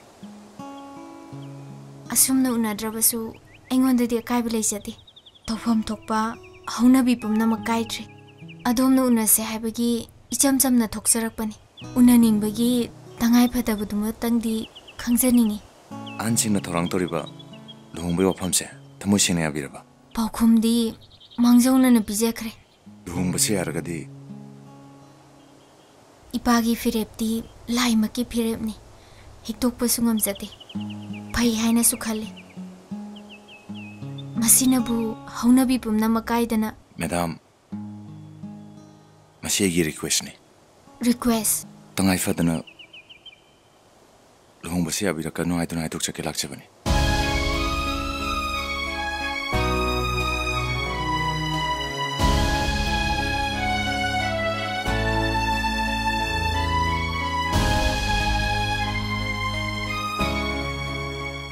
ꯑꯉꯥꯡꯃꯛꯁꯨ ꯅꯠꯇ꯭ꯔꯕꯗ ꯃꯁꯤꯕꯨ ꯐꯥꯒꯤ ꯇꯧꯕ ꯌꯥꯕ ꯋꯥꯐꯝꯂꯣ? ꯃꯁꯤ ꯐꯥꯒꯤ ꯅꯠꯇꯦ. ꯑꯩꯒꯤ ꯋꯥꯐꯝꯁꯦ ꯁꯦꯔꯤꯌꯁꯅꯤ. ꯄ꯭ꯂꯤꯖ ꯂꯨꯍꯣꯡꯕꯁꯦ ꯌꯥꯕꯤꯔꯛꯀꯅꯨ. ꯃꯔꯝꯗꯤ ꯑꯩ ꯄꯥꯈꯪꯅꯗ꯭ꯔꯦ. ꯅꯨꯄꯤ ꯂꯩꯔꯕꯅꯤ. ꯏꯆꯥ ꯐꯪꯒꯗꯧꯔꯕꯅꯤ. ꯃꯁꯤ ꯄꯨꯝꯅꯃꯛ ꯑꯁꯦ ꯏꯄꯥꯅ ꯂꯪꯐꯩꯒꯤ ꯊꯧꯗꯣꯛ ꯑꯣꯏꯅꯕ ꯀꯟꯅ ꯁꯤꯜꯂꯤ. ꯑꯗꯨꯕꯨ ꯆꯤꯡꯃꯤ ꯅꯤꯡꯉꯣꯜ ꯑꯗꯨꯕꯨ ꯊꯃꯣꯏ ꯁꯦꯡꯅ ꯅꯨꯡꯁꯤꯔꯨꯕ ꯑꯩꯅꯗꯤ ꯃꯗꯨ ꯌꯥꯕ ꯉꯝꯃꯣꯏ. ꯄ꯭ꯂꯤꯖ ꯃꯁꯤ ꯑꯩꯒꯤ ꯔꯤꯀ꯭ꯋꯦꯁꯅꯤ. ꯇꯉꯥꯏ ꯐꯗꯅ ꯂꯨꯍꯣꯡꯕꯁꯦ ꯌꯥꯕꯤꯔꯛꯀꯅꯨ ꯍꯥꯏꯗꯨꯅ ꯍꯥꯏꯗꯣꯛꯆꯒꯦ ꯂꯥꯛꯆꯕꯅꯤ.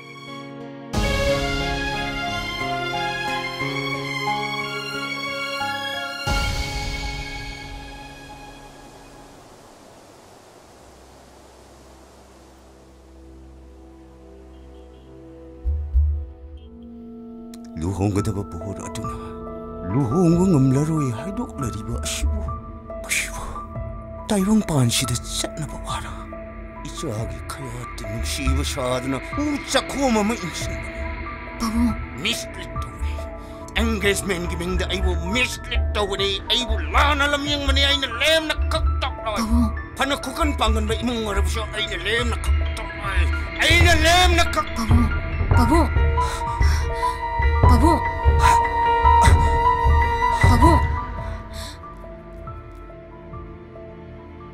amta ngai biko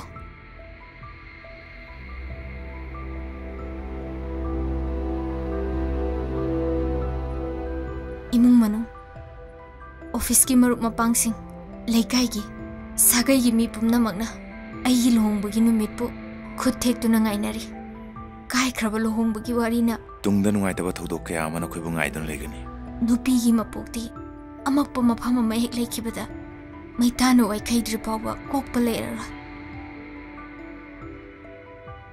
ꯂꯨꯍꯣꯡꯕꯒꯤ ꯊꯪꯅꯕ ꯃꯤꯀꯨꯞꯇ ꯑꯗꯣꯝꯒꯤ ꯐꯤꯔꯦꯞ ꯑꯃ ꯂꯧꯕꯤꯈꯣ. ꯑꯩ ꯑꯌꯦꯠꯄ ꯄꯤꯖꯔꯣꯏ. ꯃꯁꯤ ꯑꯩꯒꯤ ꯔꯤꯀ꯭ꯋꯦꯁꯅꯤ.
ꯅꯨꯡꯗꯝ ꯑꯩꯈꯣꯏꯅꯤ ꯎꯅꯔꯦ.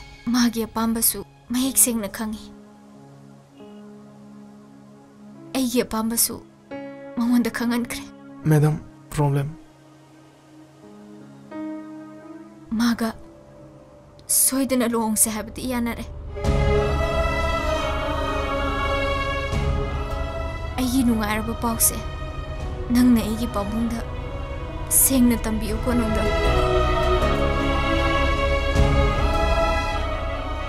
जसे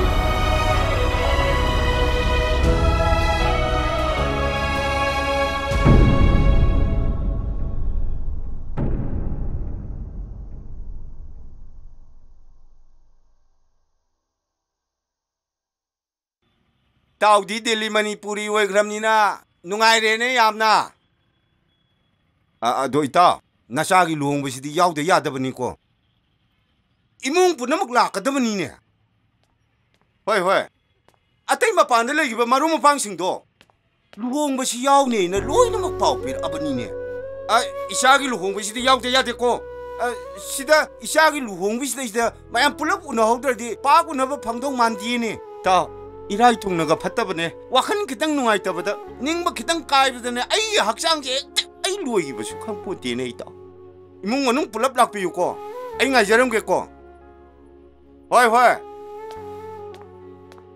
होय फने फने फने अदिदि आई थमजरे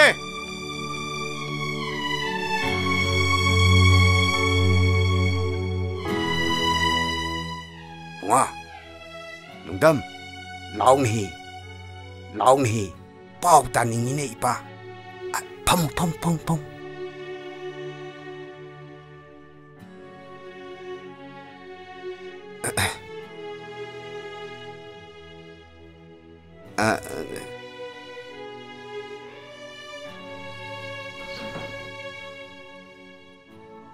ꯀꯝꯗꯧꯔꯦ ꯎꯅꯔꯛꯑꯕ꯭ꯔꯣ ꯍꯣꯏ ꯄꯥꯎ ꯋꯥꯔꯤꯗꯤ ꯁꯥꯟꯅꯕ꯭ꯔꯥ ꯀꯝꯗꯧꯋꯤ ꯁꯥꯟꯅꯔꯦ ꯄꯥꯎ ꯂꯨꯍꯣꯡꯁꯦ ꯍꯥꯏꯕ ꯌꯥꯅꯔꯦ 이야 누가래라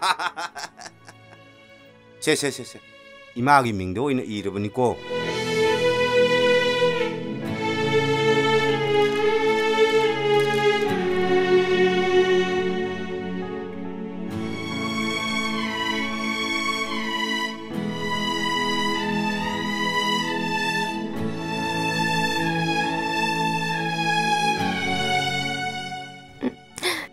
자, 우나락브라. 마삭 파자브라바. 마나 하이락바다디 마삭수 파자이. 니사파사수 아마타 자데. 라이릭 라이수수 파나 좀 호라이 하이. 좀 브라 이제. 이제. 그이다오라게.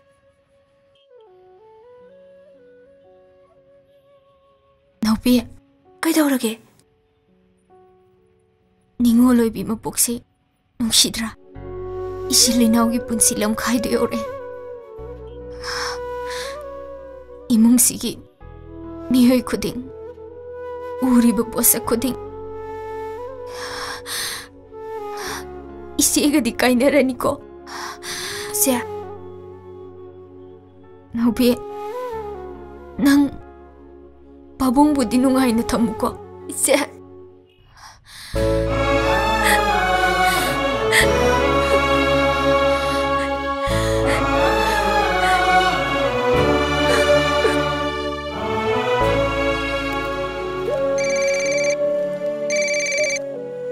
루시아, 아이 할라 빼야로이도리. 바봉나 폴리스 시즈너가 아이부 깐능 악셀리.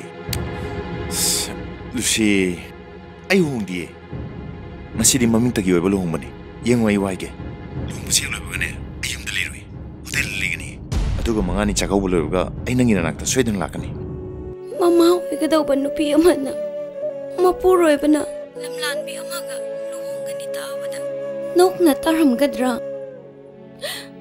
Nang ay nupahan piyon thong na dun amuk tangkalo nang kalo 루시 sir 사로히 마말람 달락 비오에 sir 아싱만에 이나 하시 루시 나 이부 타줘 trust me I promise you 루시 아이나 무슨 다 타도이 루시 아이나 너무나 숙파잖아 하시나 바래 아이 락고야 버랭게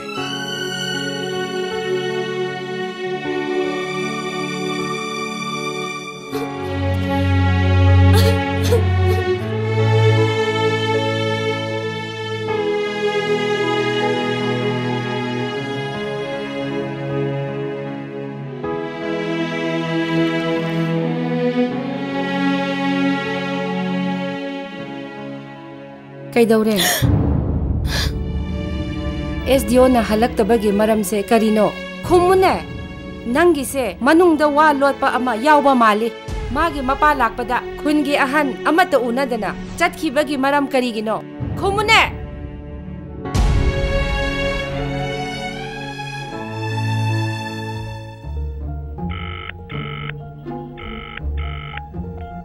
kaino phone paidri dubo Sibu lot pe abu waro. Sibu noi lekai set na biro. Halo? Halo? Maman. Hey. Nabai bu section se nabagi thabak se nang ni la thong ni. Long ba se kai bi aro. As maman. Asom jan manau pina phone da wa bang dhangi. Hey, matam sin ahong mo porkani. Ai su ha na khang mun te ne. Thorang si tok pi yari bro. As 마만 폰제 무슨 도리? 어이, 능기 폰도 시작 동호. 마만, 아스.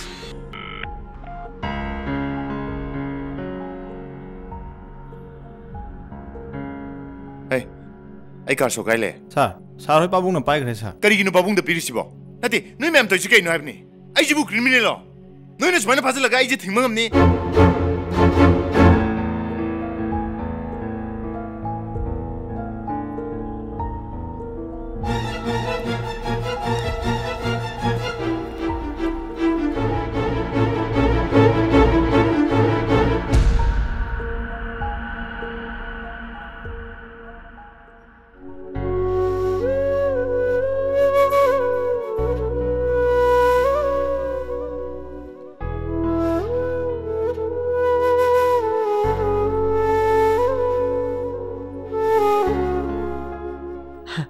Ibungo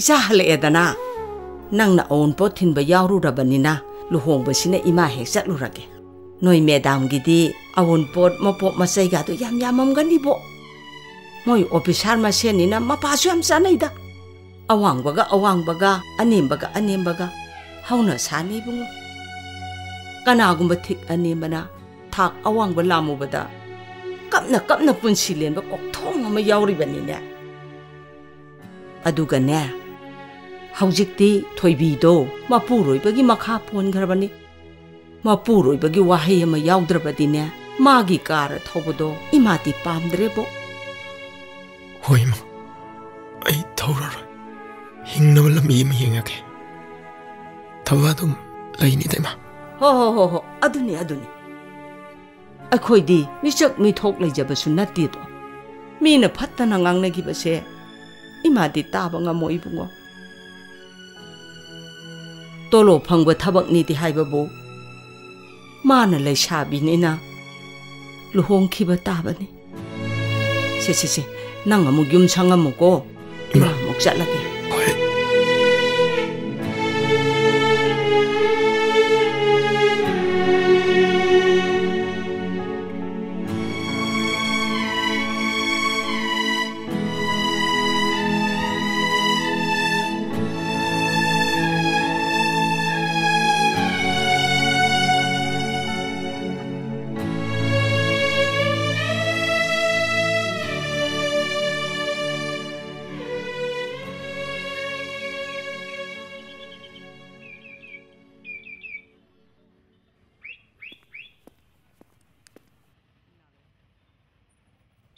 Lo, trông lo.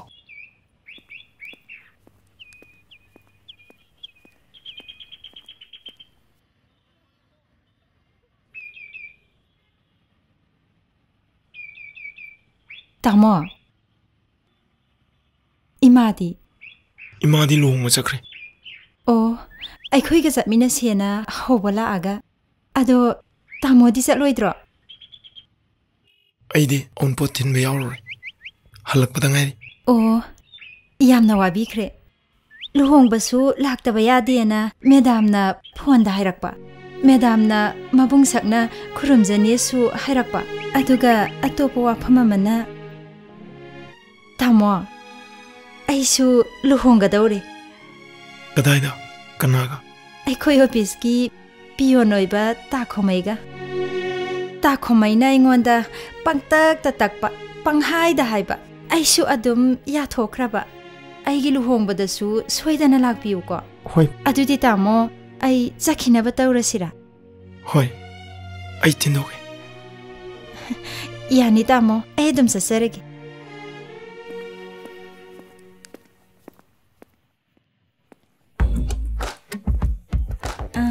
chatlasira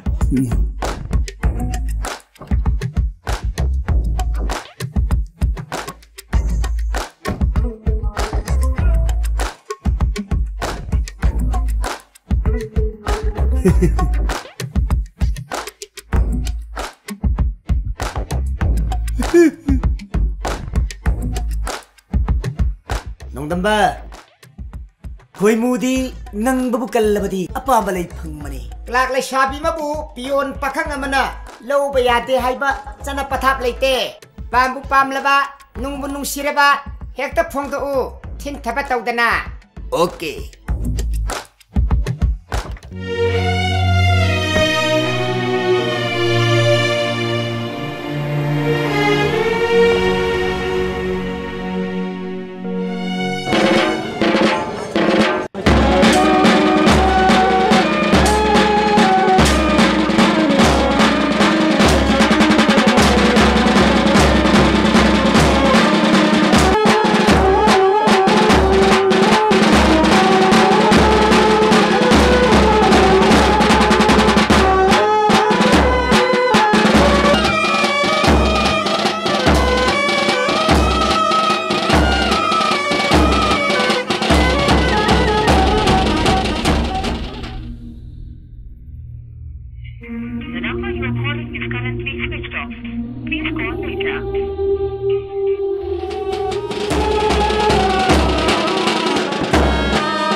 SDO हलक्तबसी करिगिरा हा मा हलक्कद्रा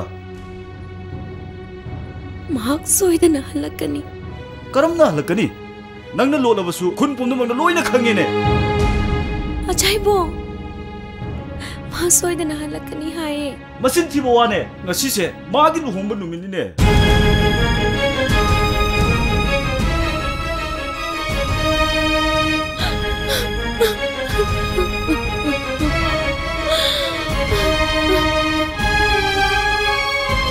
नंग हलक तारबसु मागा अमुक हन लेमिनब याररोय नंग थायो आइनु मखे अचाइबो ऐसे मागी नुसी खुदो फंगलबिने मांगहनख्रो मिनबगी खुदोने गमोय आई मांगन मांगमोय करिगी गमदबा हा तमु खंग गमते करिगी गमदबरा हा तमु खंग गमते कंपनी पाइने से बमिता ताथो नंग आइदी याते को आइदी सुका याते आइदी ना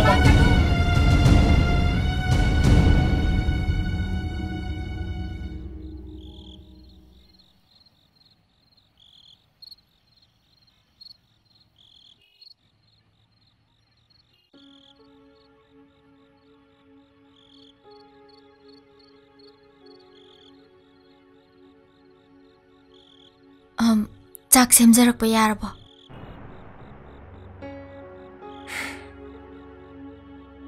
अैन बुक तौखिब होटल दो चागबो hotel ngasiदी luhongba numitni nupana sadri makai nupina saksa ba tawnade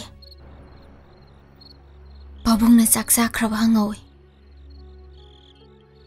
ngasigi luhongbagi thawdo sina miyoi kharagi dining mathungani adobo miyoi kharagi dining ma soidana kaigani aidi ngasigi thawdo se thaina khoina ngangori ngaida chakthong bi sanaba luhong bi sanaba adumang nen khali luhong bi sanabada chanabi loin tawgadabane ablite aigi thamoide ngasi sumachu chengi kanada suminamdri punsida suminamoy adongi nupa thokpana tawduda aina singnaban itik sunate adubu laibak kinongdam simati laibak kinongdam laibak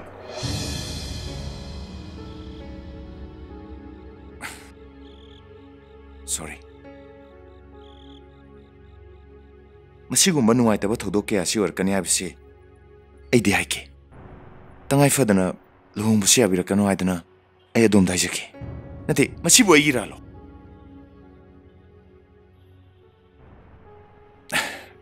ai mangani chakau bag nongan baga ai manaka chakini halaktabe ai aina halaroi khankibse halaroi dabane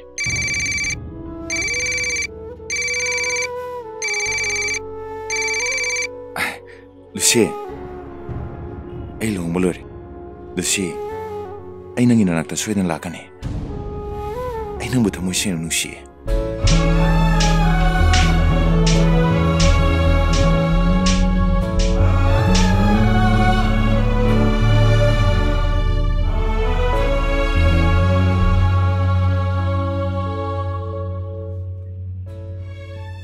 माबु चाक चाख्रब्रो Hoi Babung, Zarni, Babung pothabiro. Pare pare.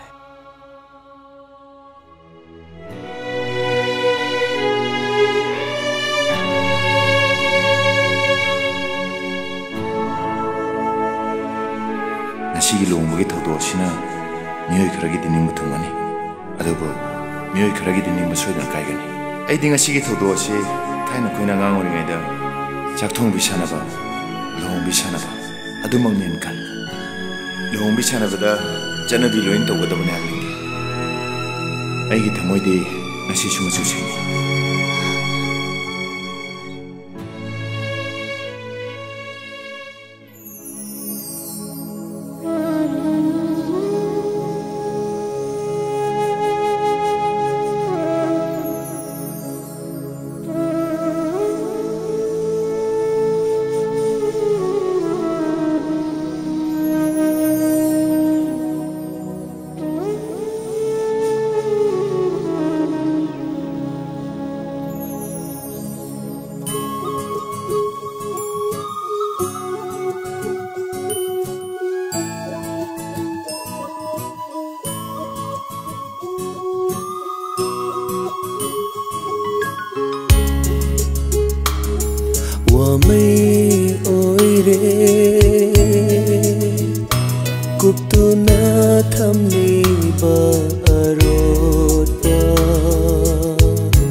इमा करी हाइगे आई इमाव! सिये अस इमा no याने खंगनी सिंग सिंग हायो याद्राबा याददना तौरिनी हे लुहोंबगी सेबाउदी लोइना सतना लोइरे अदुगा नोइ नबाइदी नुपी म लौरगा लेरमे मसिदबु कमाइना लुहोंब तोक तौरिनो सोमदरी नौबिना फजरे आइबु मिना मेना माना थीन चाहिसे इमादि केमता खंगबीदेबा नाउबीदो इमा थेमगे नबाइना नचे थुबीबु सोइदना लुना तौबिनीदा तौगे यावना तौबसु नतेदना सोइना खिबनी नुपा मना नुपी अनि लुहोंबसु अदुम मयावनारी इमा इमा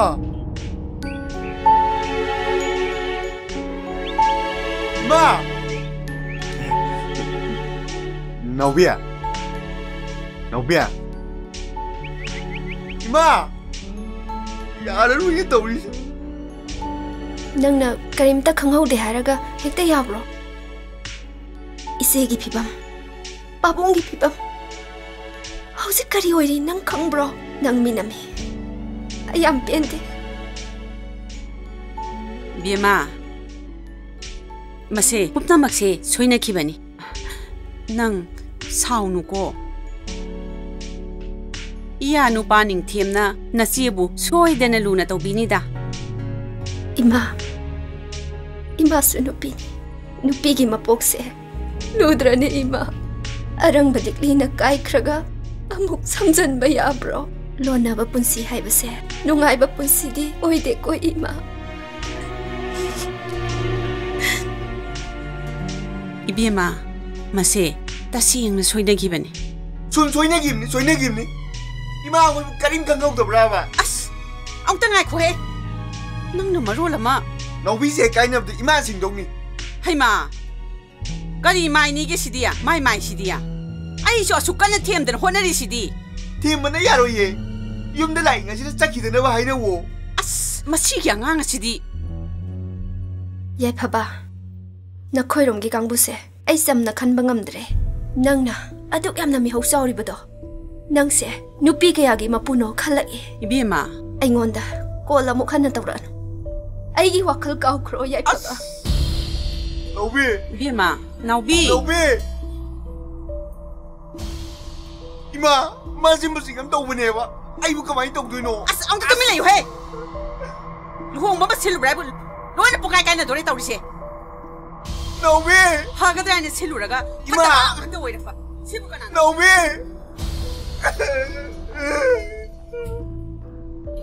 Tanchuba mihan SGO purina kairo du kauro na dura ngi dai ta khau amai na karam miru khala dani bot khai kai kero nu da no me to ani kai le khai na ko ma de asala ko de to aram me keso aram mai SGO purina kai dai tu ta kana mai ka no ko kau du bot khai akai tu sim ma tung ni ni mai han no ko kam na me ka ko mai akai re tu pui dali kai to Ya, itu kemana? Akai nusi dia lani terlalu kejam kerana kalau itu eksalani deh. Ada urusan kejam ke?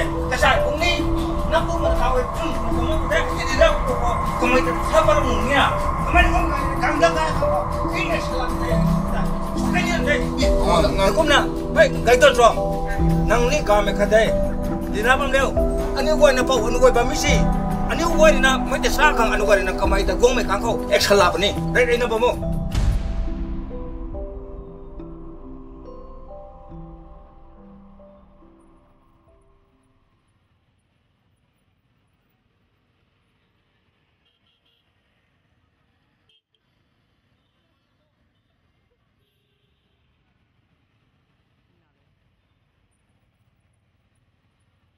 बेमा माबो होत खरब्रो होगत्रि बाबू मसी पाउसे लाखरब्रा लाखरे बाबू लौथोक जरुगे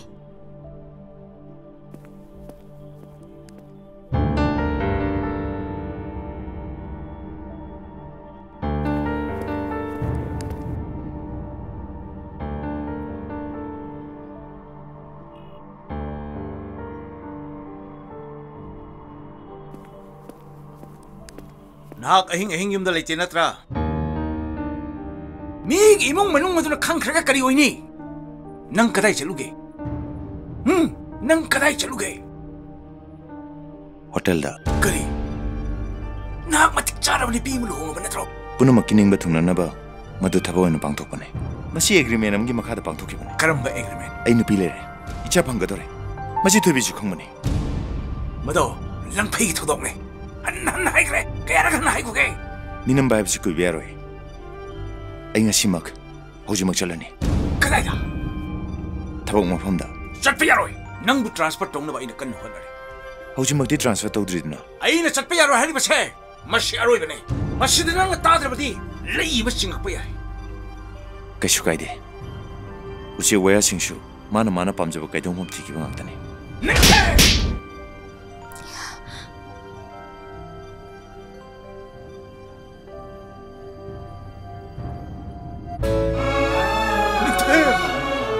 Babong.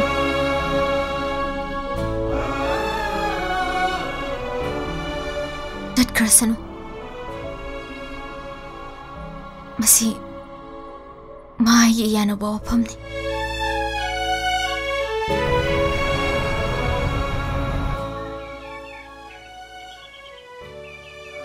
As why ngaktam pamse ne?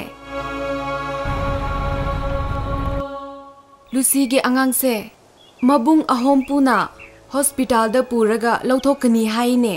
Lucy na yaroida. Angang ga punna siminani haibani. SDO do nupi ama lokre haine. Nupi aduga luhongkre haine. Khunda amok duty la abadi. Khunja mayamna mabu yamna thugani. Haujikshu khungi mi mayam makhoi gi quarter da ma halak pa ngai bane wathok se ki badagi makhoi gi office su thong lon bane office ta kana amata kana da bane oi anai gari ama lak pa se SDO gi oigani pautam se anai tarko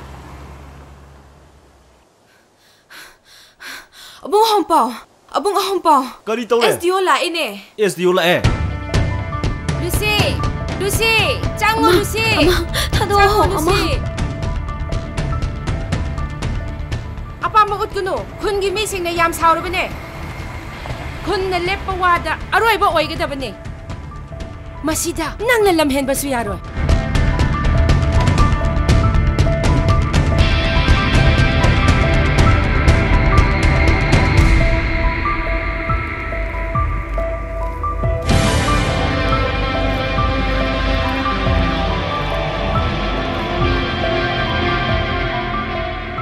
SDO अखोई नंग मुंगाइबने होय नंग लुहोंगे हाइबसे चुमब्रा नंगा आइगी इचन नुपीगा नुंसिनै हाइबसे खुन पुमनमंगना खंगबा अदुगी नंगोंदा पीबा इचन नुपीबु तपाकता पुबगी महुत्ता नंगी कम्युनिटीगा लुहोंगे हाइबसे चुमब्रा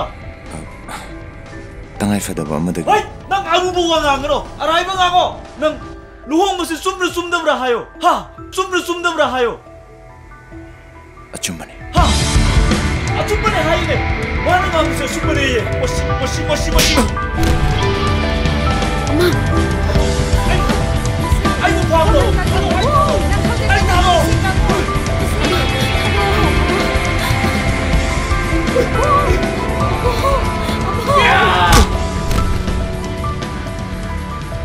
Hei, nang wangangan nak.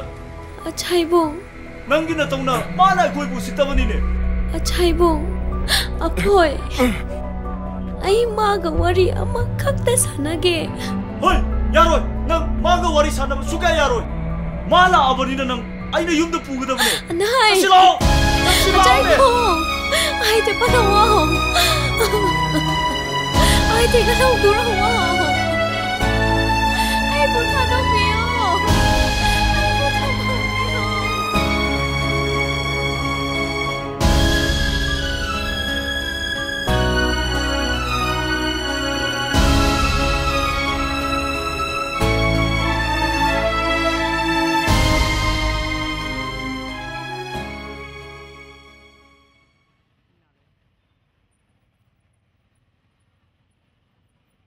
Pabong, saksu loire hidak chathuasira. Vitamin ga amta thak dramane. Sum sondara aniye.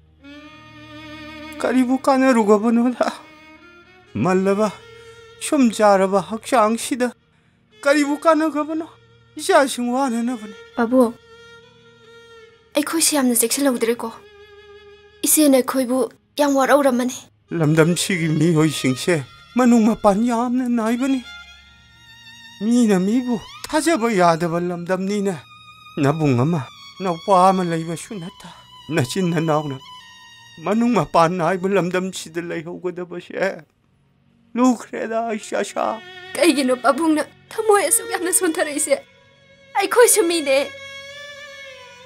ꯁꯨꯞꯅꯒꯤ ꯂꯨꯍꯣꯡꯉꯦ ꯍꯥꯏꯕꯁꯤꯅ 이세기 마뽀뽀 망아비니 하이가드로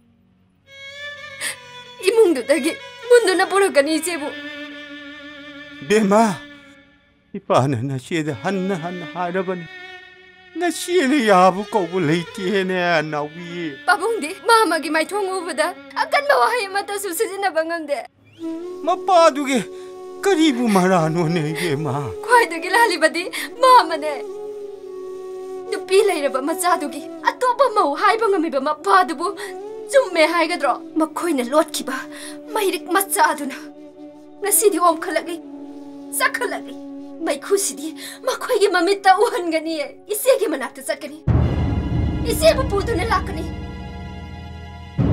이마 나비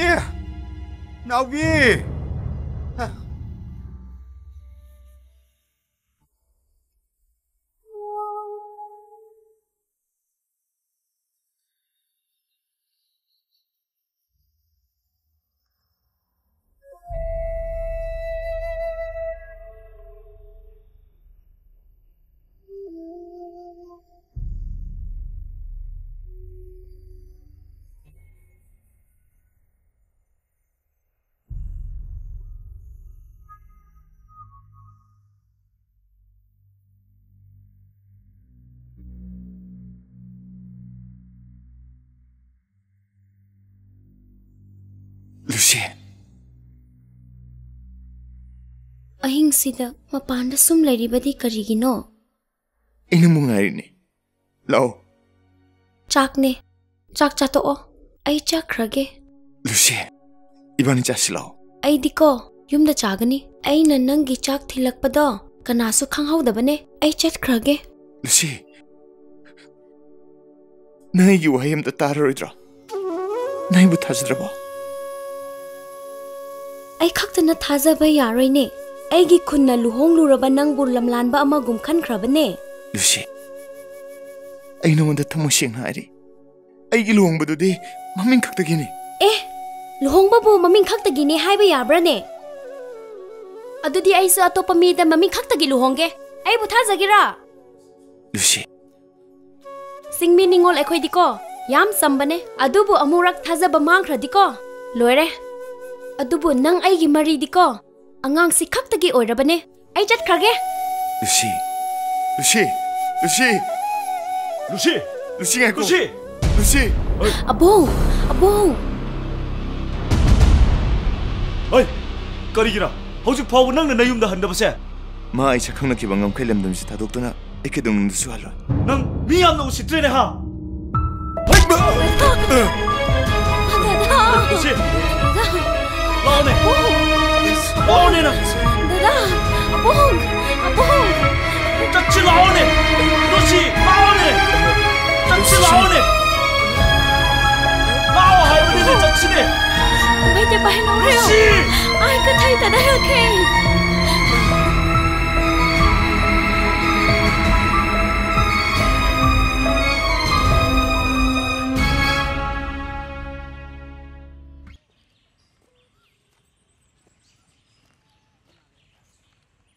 빠봉, 상곰 샘자라우라. 베마, 시에무르누다.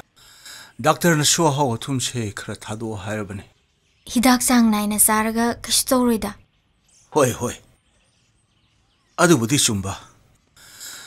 난 오피스 탱이나 버니다. 솔로.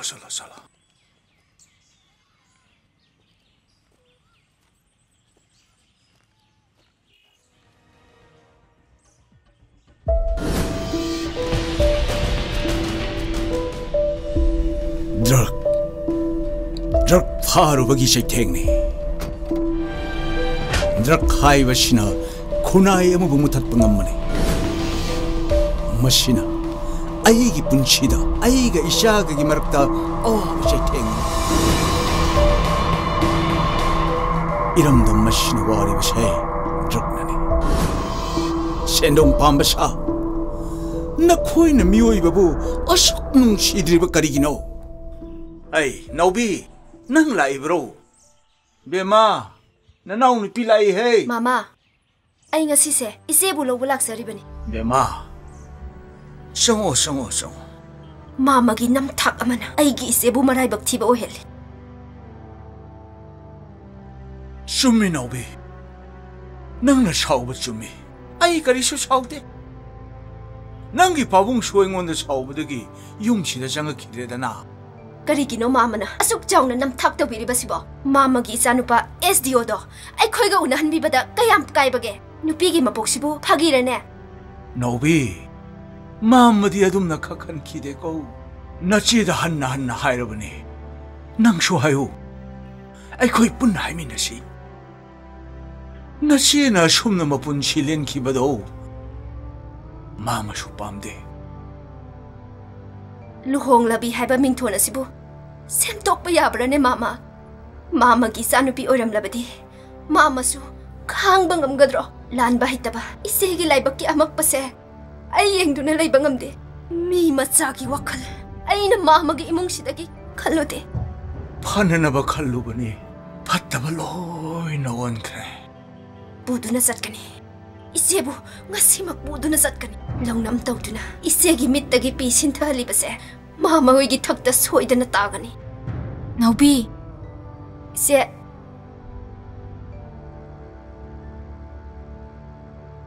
ise babung do isegi wakalda nongma gi shokshile ai ise bu lo bula ibane yumda sa se ise Naubi ngasi ise na leiribe yumse aigi yumni mangda leblibasina aigi ipa saklaba ikubo nakhoi pumna magna khwaidagi pharena takpa lambi dudani ise na chatlibase isile naugi mariti lamna khrabani aigi punsidi ipuroiba amadi magi imung manungi oikre nangdi engondagi lamlanbi oi horobini Naubi aise luhong labini ni luhongba ipuroiba yumnak sagai hongba masigi wahan thokpu leiribro sagi wakhandagi hendaba SDO adugidam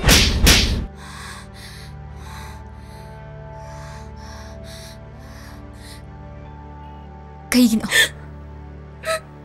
aduk lebang masa ta adabu wangangi bade nang ne ai laibak kidama wabi gedaba nate chalo chakro chalo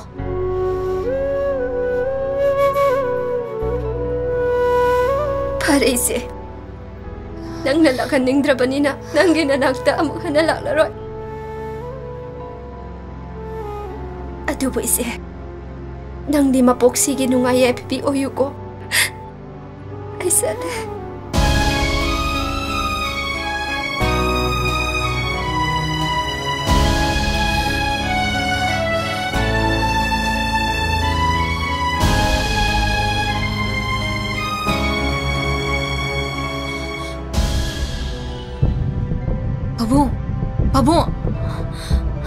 Pabung! Nimai! Kana lagi! Pabung!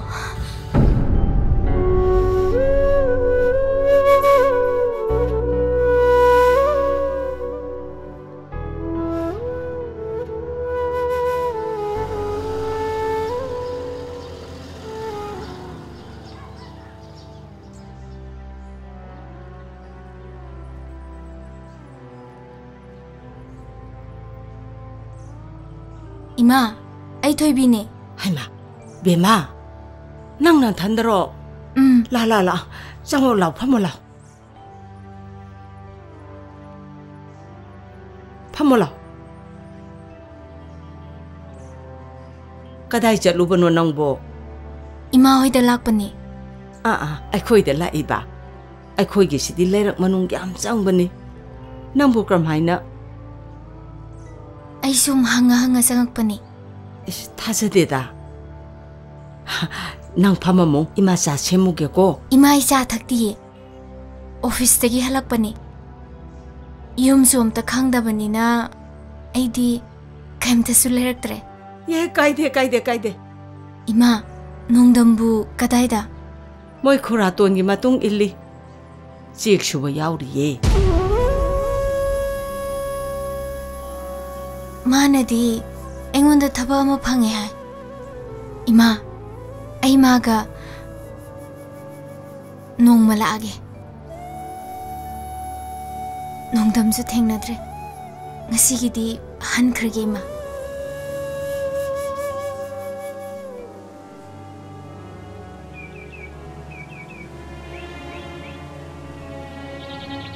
Madamna aibu lako hairijibu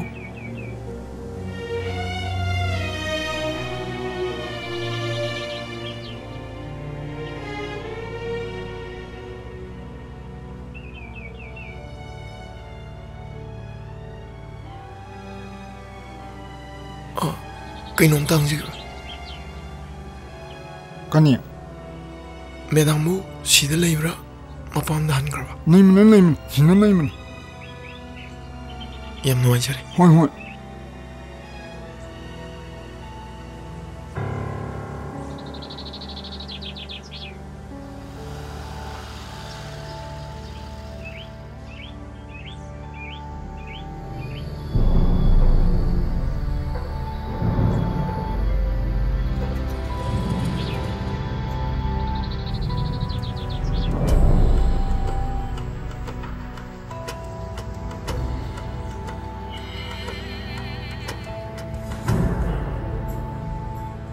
통지틀로 남들이 한다 상가답네 이봐이 마시 오피스도 오히려 더우는 니고 좀는데 이봐이 능 니오 매만 강고 미로 하 고로시 파기로 세세세 시 오버세 하세 망학 끈바신기 망학 바이타는 바 뻔해 아 씨바이 미미 우리다 이봐이 에 대부분 도블리 이봐이 하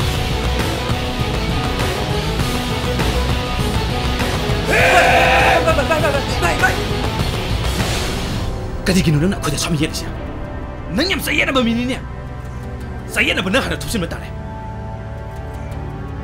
Masih lambi ni, cuma ngangbi. Ayo wasap bayi kerbo. Ayo wasap sungki terberapa. Madam kita tonggal sih dah, minum rok apa jadi. Nang ikai dia nak benang kita itu hendak usaha betul. Boy. Hei, kenapa? Hei, itu mana? Lumai ke bayi? Masih lumai ni kita ada nak. Mapuri balik tapi madam say, asyik lumai bro. Ha? Masih mi pada boy ni dah. Masih puja lo. Hai puja lo. Hai macam puja lo ni macam. Ni kaya lo ni. Masih sudah lumai ke bayi dah.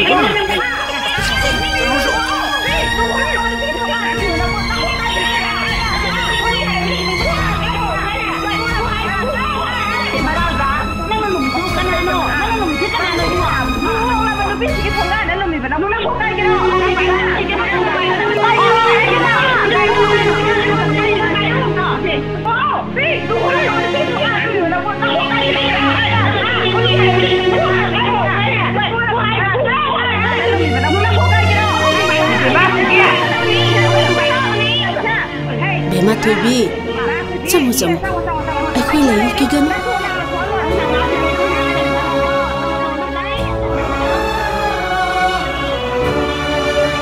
Aku ni nunggu lakan, jamu.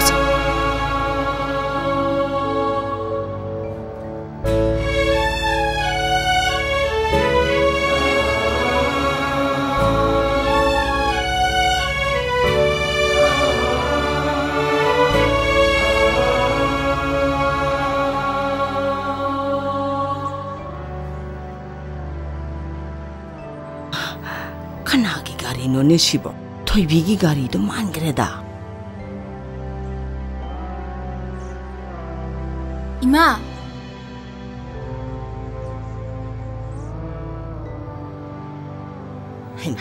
Ibemo. Ima di isa sanggiba uhogdreda na.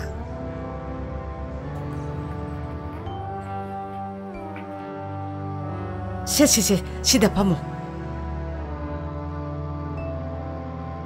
마기 마피 마론지 봄자이자이드나 마기 가다 수도께나 떠오릅니다. 마 이신기다 소안게나 티루버니. 이마 하이라 khara lerakpani. 언동 얌 레이레에도 꼬이 비마. 이마 세마께 비마 자고 낭디 자주 탁디하 이마 세마께 자고.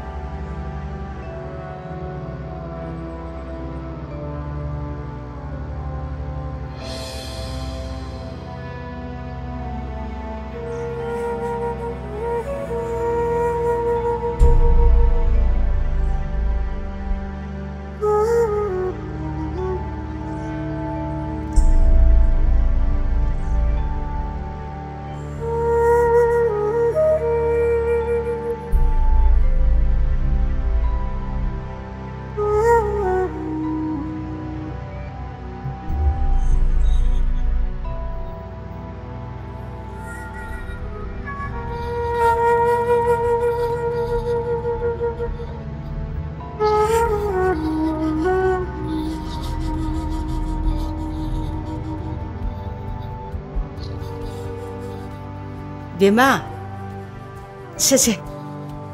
시자지. 낭부 너희 이붕옥을 락민나게 하이람다이냐. 마디 타박 상한 마로이도. 농무 소이드나 락기 이마. 낭기 농무 동아이부터 와 그래다. 이마, 농담시 hauzik pauba yum palandriba kaigino. Aina natin hey bema. 마기니 하이브데 까남다 뽑더라 캉드렌 헤비에마 시기 와시 핵 하우도 오버다 마기 까도 통론절라가 아담 레이기바 알고 콜로마마 파이라가 빵 에이데이 또 마기니 제티제 콤마야마제 아이네네 폴랍 콤토라가 랑토케는 버린 하 캉드레데 베마 닝바 통바디 오이드라바 이사니 미기 마사도 라가 와라니 칼라베라 까리노 캉드레다 이마 Hek hairuraga ay yung palaroy. Yung palo haradi yung dahalaoy. Tati taway na tawrabaso. Isa aje yung dahalak trabadi. Imadik kariway ni. Ima, ayan kragi. Bima, noy ibungogan mo matadi laog ko. Hoy ma, ay suwida na laksagi. Salok hige. Salo.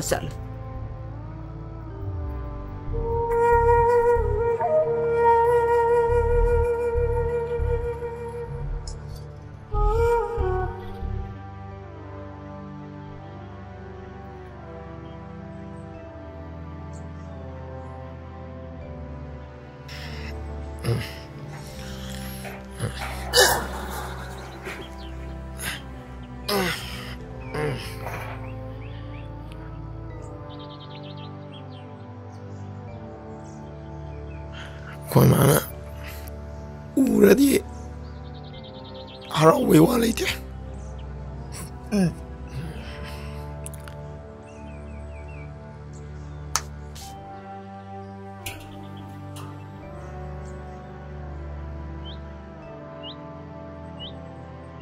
Ima mahausa sumaina tawramdabanini mapi maron mayam asi sunanaba ising khajitadi lakhal olawdana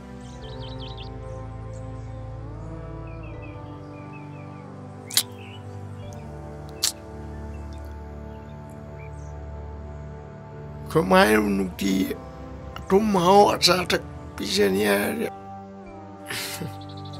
Ayah masuk titi. To. Aina tawram mani khan baga tawram baga chap mana bane basi. Aina tawram mani khan baga chap chana tawram me bana. Migi masado thengna hokdaba phaida. Officer dugi mamangda ai ikai bana siramgani. Nanga thengna hokdaba je phaida ko ibungo.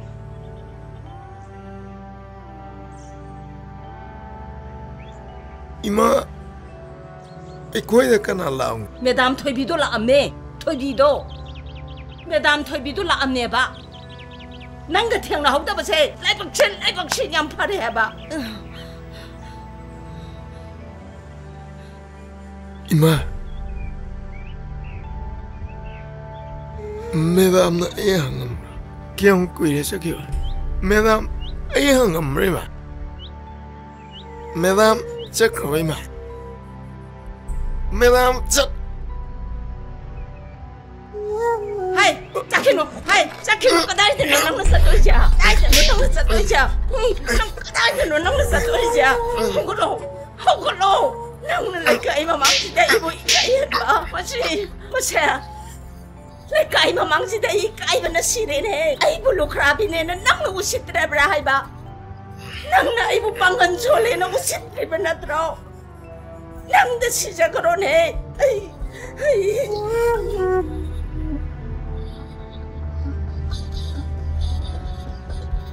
Nang na ibu lukrabi na usit ba na tro? Napalay din na kita ba na tro? Nang na ibu lukrabi na pangansole din ba usit ba na nang?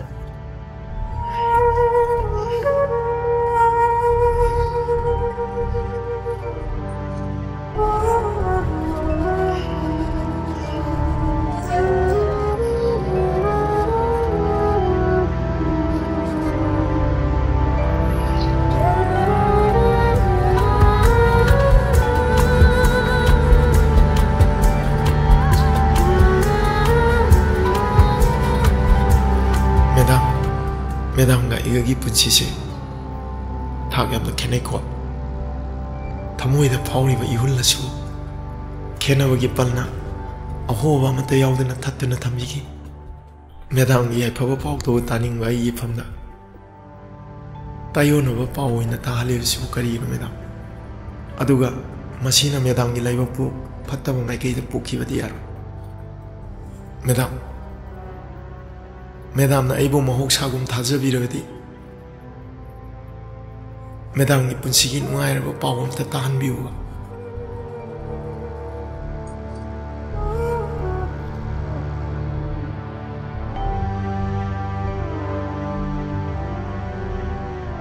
Sir, pabung lekidabasu lakide.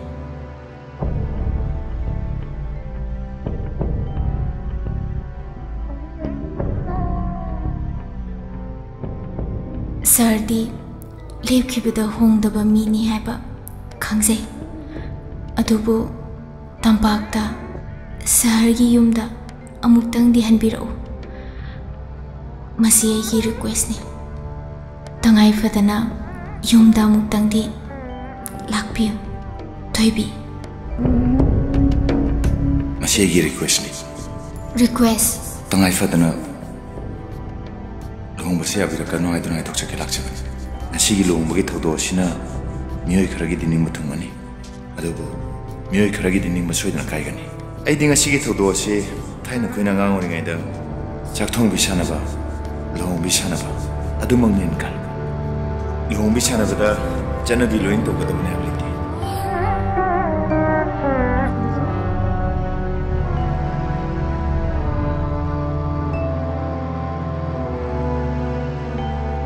Hai, nang ji ngau dar chatori brain hang na ren he. Nang mu ngau chator ba. Angau boy ba ming thon ji phajai na khan bro.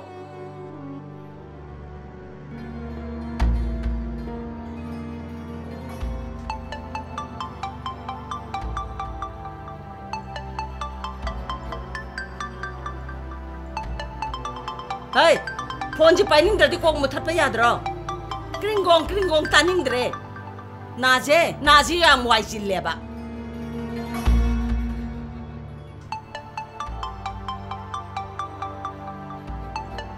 Lai taba kanano ne sibo mapu sina paidre khangadi kok to odana kok king anundana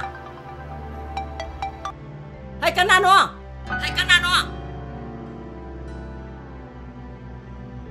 Ima ai thoibi ne ha ibemo thoibi ima ne isage khonjenje ta daba kuireda isage khonjenje ta bade thok na nungsigreda ko Nangdi noi bungo ka lakane na hairamaga laksu suklak lakte isabu anaye ka yaude ko Hoima yaudi nungayay phana palu ko Nongdamdi thabak yam silamani sinde chillabasu sinna ngasi se ngahak talak piyo hayuba la'ange na. Ay soidana la'ange. Noi bungo su leiba natro. Hoi ma. Fareda. Mangonda paihalla uro. Yare dai ma. Maga unaraga wari sanarage. Ho. Adudi thammo ko. Thamjarage ima.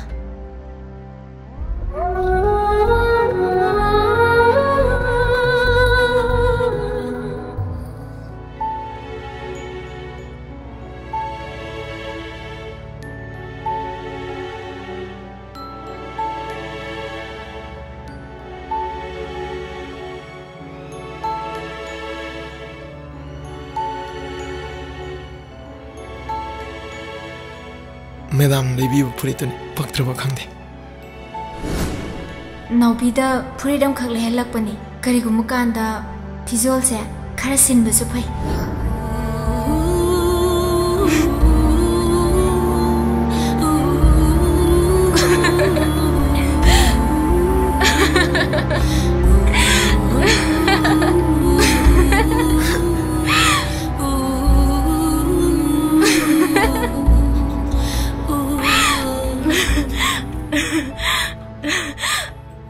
Madam sumaina nokpase ngasina ahanmani ujaw.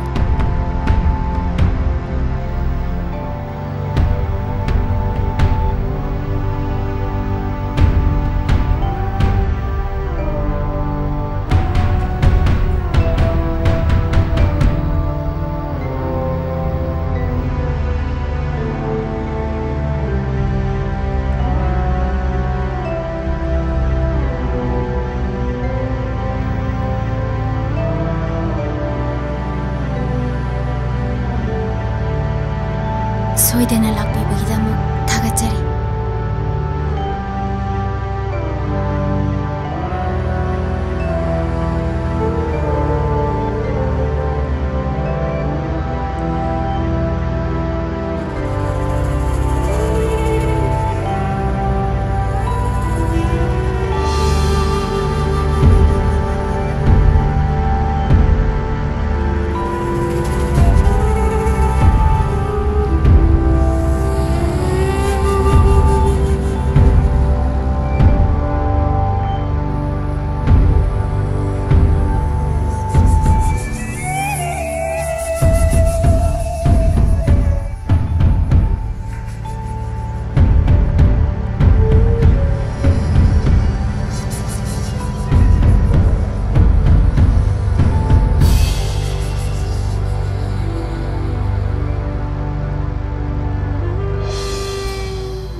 Summe mahak Lucy ni. Magi masanupa ama phange. Ai thoibigi manau nupi ni haikre. Ise lakani su haikre. Ise nang lau ko. Thammage.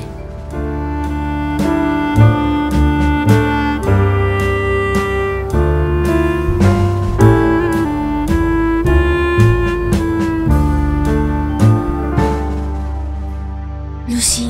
Mani, kana. Ai thoibini. Dr. Naubigi mache. Mani.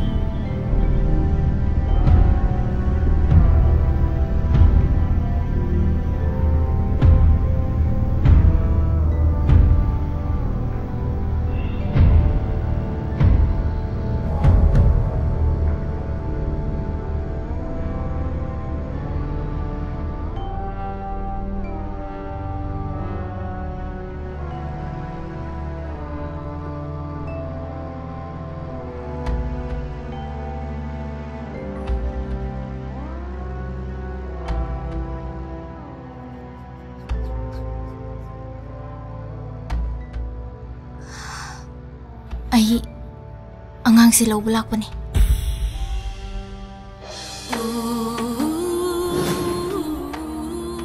ꯑꯁꯦꯡꯕ ꯅꯨꯡꯁꯤꯕꯗꯤ ꯍꯣꯡꯕ ꯂꯩꯇꯦ ꯅꯨꯡꯁꯤꯕꯒꯤ ꯈꯣꯡꯐꯝꯅ ꯆꯦꯜꯂꯤ ꯃꯈꯩ ꯑꯩꯈꯣꯏ ꯀꯥꯏꯅꯔꯣꯏ ngasi khoi na uriba apun bagi masakse nungshi bagi aseng ba machat ni nupi ya chet pa phirepti nupa khudi mangna tamjaba wagani poloi phawba thodoksina ai budi nung nangalani pumna mak haukre kau thoklasi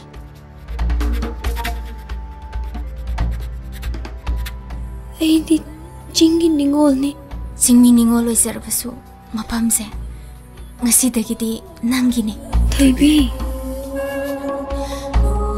ngasi di ai setlani aini setlani haribase satkhragadabani yom masida amuk halaktabaya aina hala aroi haribase amuk hala aroi dabani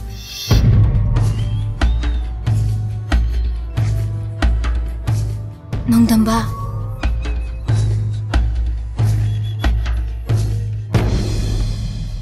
khangdabani tasengna moina mayum palamabu ai kamai khangdoino khangdaba nang le horo ai chale as Nobi please Nobi nang kali no ke